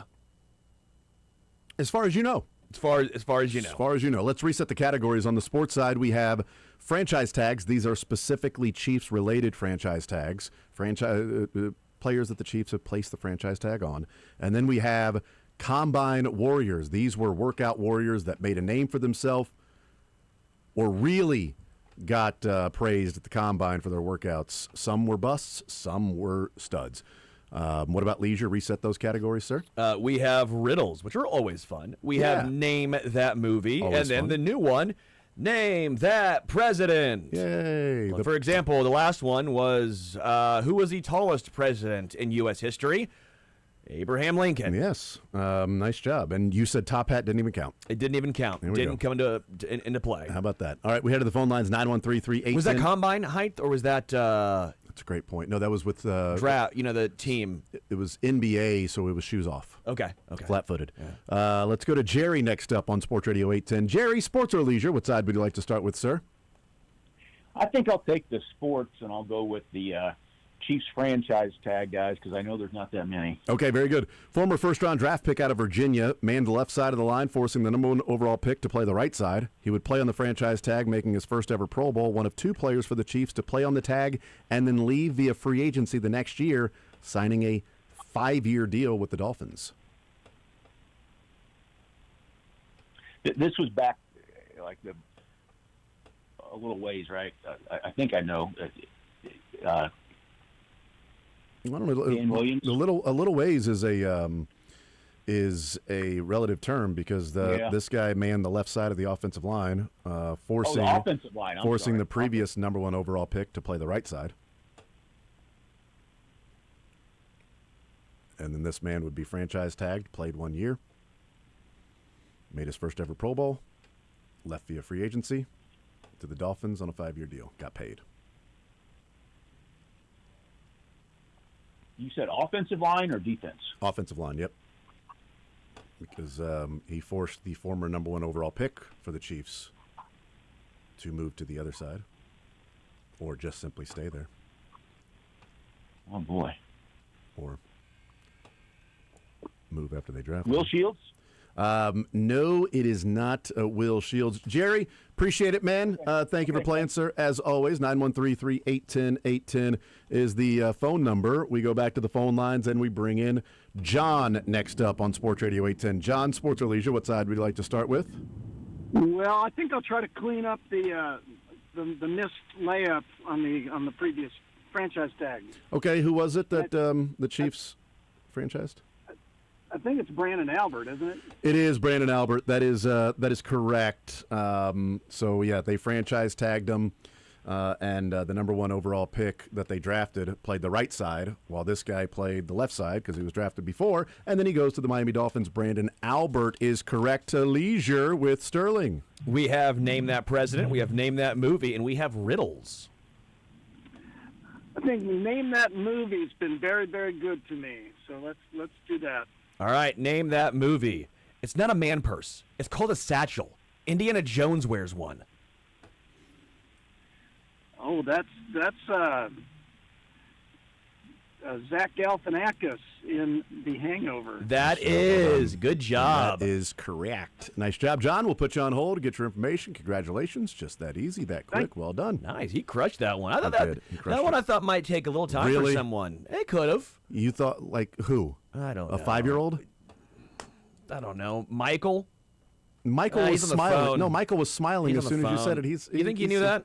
Yes, I know Michael knew that. I could tell Michael knew that by his facial expression. Right as you started, Michael just sat back and was smiling. Like, okay. Hey. I think it was because he's like, hey, I know one. I got one. I know an answer. Hey, I've raised my hand. Ooh, call on me. Call on me. I actually know the answer now. How many times do you call on me when I don't know the answer? I know it now. Got my hand raised. Pretty much. It's a classic. Tim, yes. Tim next up on Sports Radio 810. Sports or leisure, Tim? What side do you want to start with? Let's do the leisure and start with the president. I hope that's a favorable. I think you can get it. So we did Who's the Tallest President? Well, let's have a fun one here. Who's the shortest president? Ooh. Oh, darn. How about the heaviest? I know that one. Well, yeah. Well, I think a lot of people know that one. That's a sturdy William guy. Howard Taft. Well, I was going to say, was that Taft? This is who was the shortest president? This guy was 5 foot. In a wheelchair? No. Oh well, that wouldn't count anyway, right? No, That's this fine. guy was 5'4", 5'4", and apparently under 100 pounds. But a very, very famous president. His name is still used all over the country. And his initials too, I think. Maybe. Well, it depends. There's a few with initials, yeah, but his initials are used prominently as a. I don't know why he's stuck in my head. We've actually talked about. He has a college named after him. We actually brought it up today. Today we? Oh, really? Mm-hmm. Billy Napier in the house. Oregon? Yes. Yes, it's Oregon. That's exactly right. President Oregon. The Oregon Trail president. One of the most famous presidents, Oregon. Well, no, it's not Washington either, because he is 6'4" as well. So let's see. Oh, geez. No. It was an early guy. Presidents got bigger. Jefferson, no? It was an early president. Yeah. No, Jefferson was tall too. University. Now that may be. Good Lord. Throw a dart. What do you say? Is it a state university? No. State. No, Okay. No. Not a, okay. No. Let's see.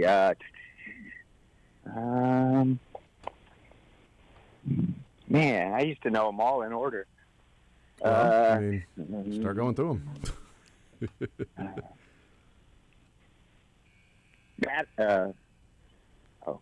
Monroe? No. It was not Monroe. Not Monroe. Tim, thank you for playing, man. Appreciate you, brother. You got it. 913-381-0810 is the phone number. I can't believe how many names, like big-time things, are named after this diminutive president. Yeah, Benjamin Franklin. It's a lot of things, you know what I mean? Benjamins, people named Franklin, your BFF. Yeah. Let's go to Ryan next up on Sports Radio 810. Ryan, sports or leisure, what side do you want to start with? I'll take that president question. Yeah? Who was the shortest president? James Madison. It is James Madison. We talked about JMU earlier today, so he brought up that college. See, I would have said Garfield because then I could have got away with it with the shortest term. So, I mean... See, you're the worst. I would have played on a technicality. I did the height. Curtis, would that have worked? Curtis, would you have given me that if he said, what's the shortest president? See, Curtis is a historian I said height earlier. I know, but he said who was the shortest president, and I said, well, what if I said James Garfield? Because that's shortest in term. Actually, William Henry Harrison was the shortest. That's what it was. Yes, Garfield was not. Were yes, a dumbass because William on Henry multiple Harrison terms. was like the inauguration. He got sick. I actually walked past the door. I went, James Madison. James Madison. Yeah, JMU, dude. I'm weird. So I'd have been gone. By the way, I'd have been Madison wrong Square both times. Garden Yeah. allegedly Henry Harrison named was after him. shortest The one, capital jackass. of Wisconsin, Madison, Wisconsin, named after James Madison. There's a lot of big-time things. It's funny, like, big things are named after such a small man. Yeah. That's right. Because Henry Harrison was only a month. Because he got sick at the inauguration. Yeah.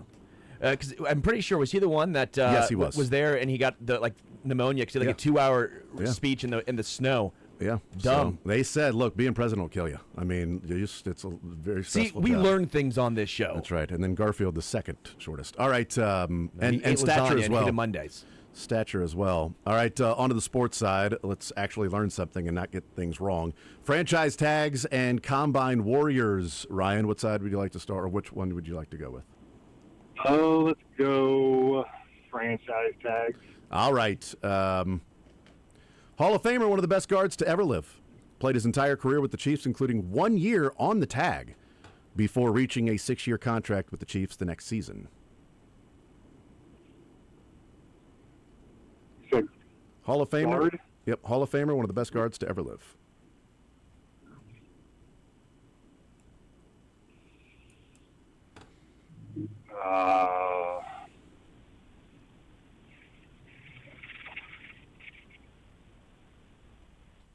Sterling, did you know that James Garfield was named after the cat? Did you know that? He also hated Mondays. Yeah, but they named him after the cat. It was crazy. So Wheels. Why am I thinking Will Shields is a guard, not a tech? Let's go Will Shields. Will Shields is correct. Well done. That is correct. Ryan, we'll put you on hold to get your information. Congratulations. Well done. Look at that. Thank you very much. Easy, easy. Well done. It is, what did we go with? William Henry Harrison. Shields. And Will Shields. William Henry Harrison Shields. There we go. Nice. Like it. Let's go back to the phone lines, and we bring in Tim to try to play some sports or leisure. $25 at Johnny's Tavern. Tim, what side do you want to start with, sports or leisure? I already whiffed on the Madison question, so I think I disqualified myself. Yep. Oh, sorry. I didn't know that I put you on hold. My bad, dude. Sorry about that. Sometimes that happens. I was like, is this going to be a different Tim? Sorry, sometimes Tim. Sometimes that happens. How about Jim? Jim next up. Hey, sports guys. or leisure, Jim? Hey guys. What's up?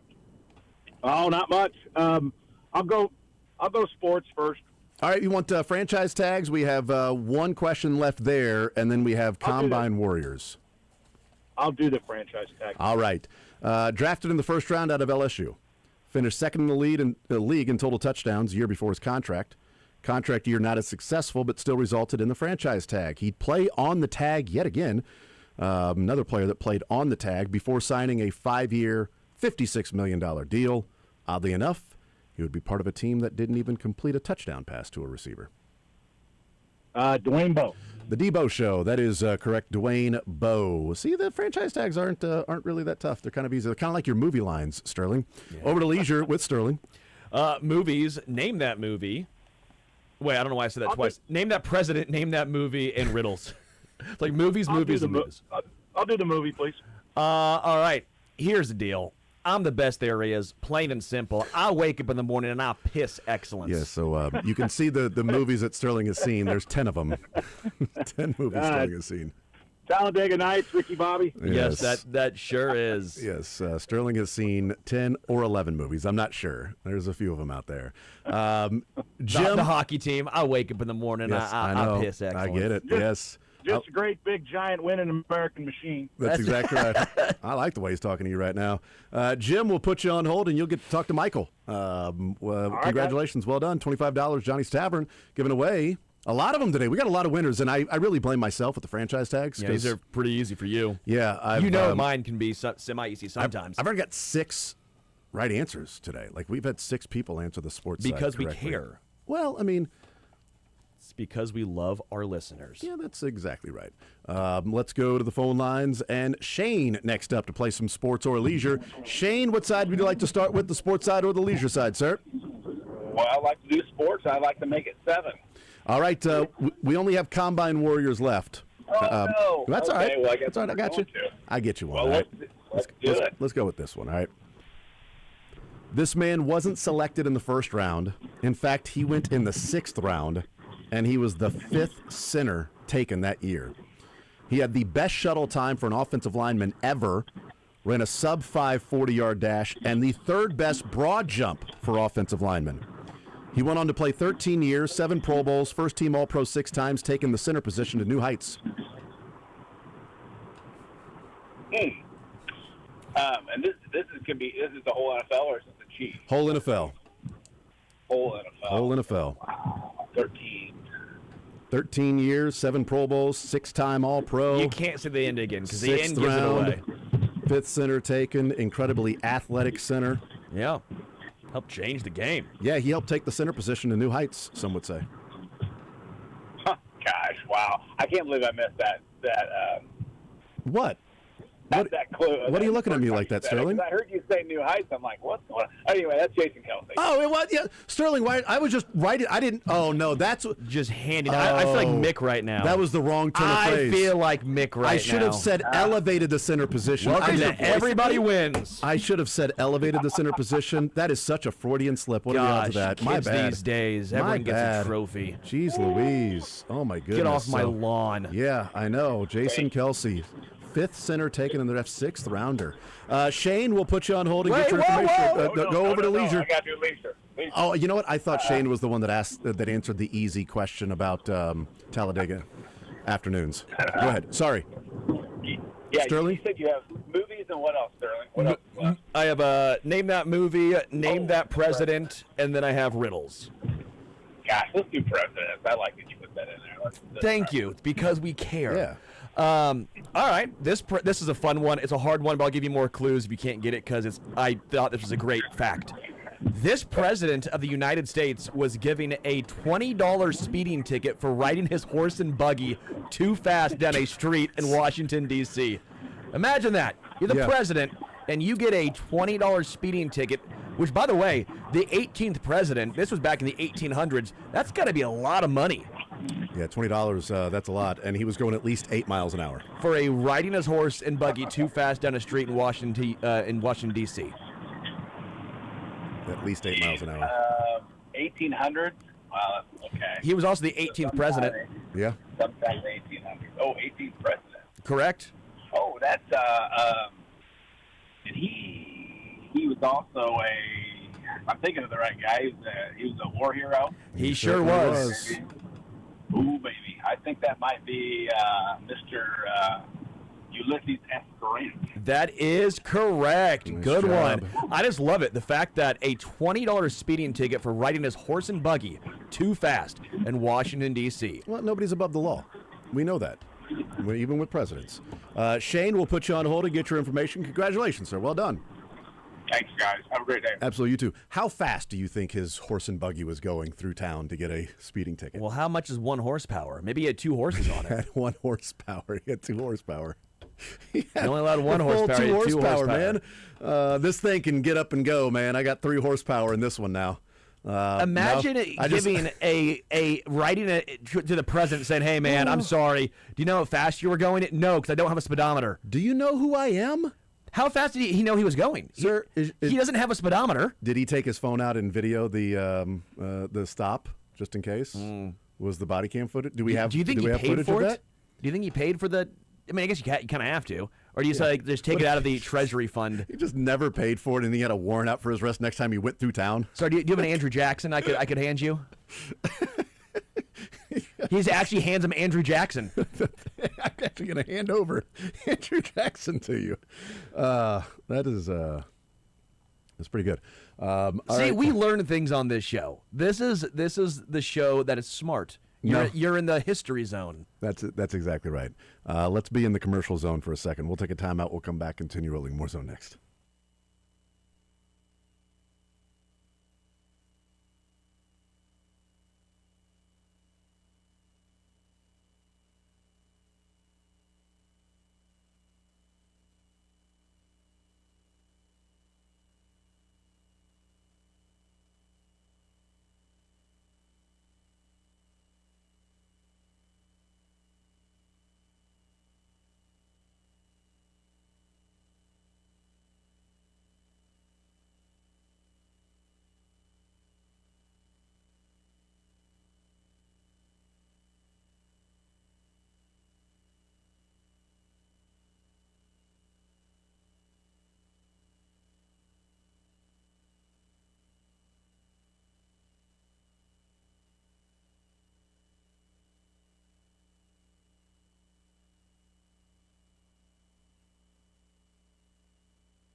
Any questions you didn't get answered to, or didn't get an answer to? Yeah, I actually have a lot. How did I'm they gonna have to answer that question. How do they catch Ulysses S. Grant if he was going too fast on his horse and buggy to give him a ticket? I don't know. They didn't have like a wee woo No. wee woo. Do you think a guy just yelled wee woo wee woo? No, they just ran next to the.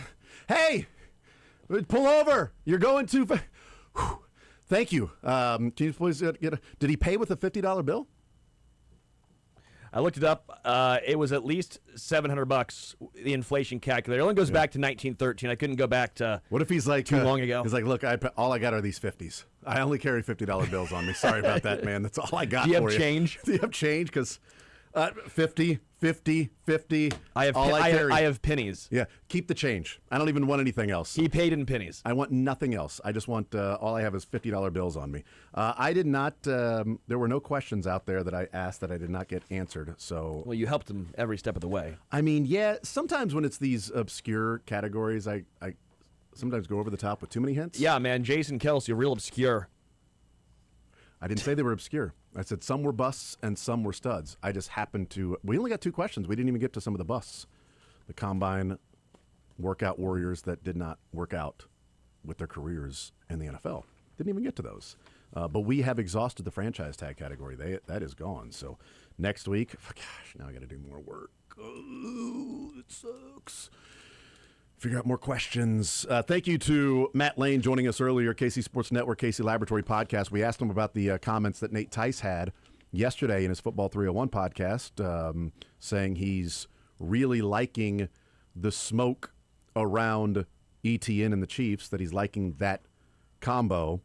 Not necessarily at first, but he's really starting to like that connection, that how ETN would fit with the Chiefs. Matt Lane echoing those comments of saying early on, not necessarily thinking that was the guy because he's so inconsistent, but he hits home runs, and the Chiefs need guys to have explosive runs, and they don't have those guys to do that.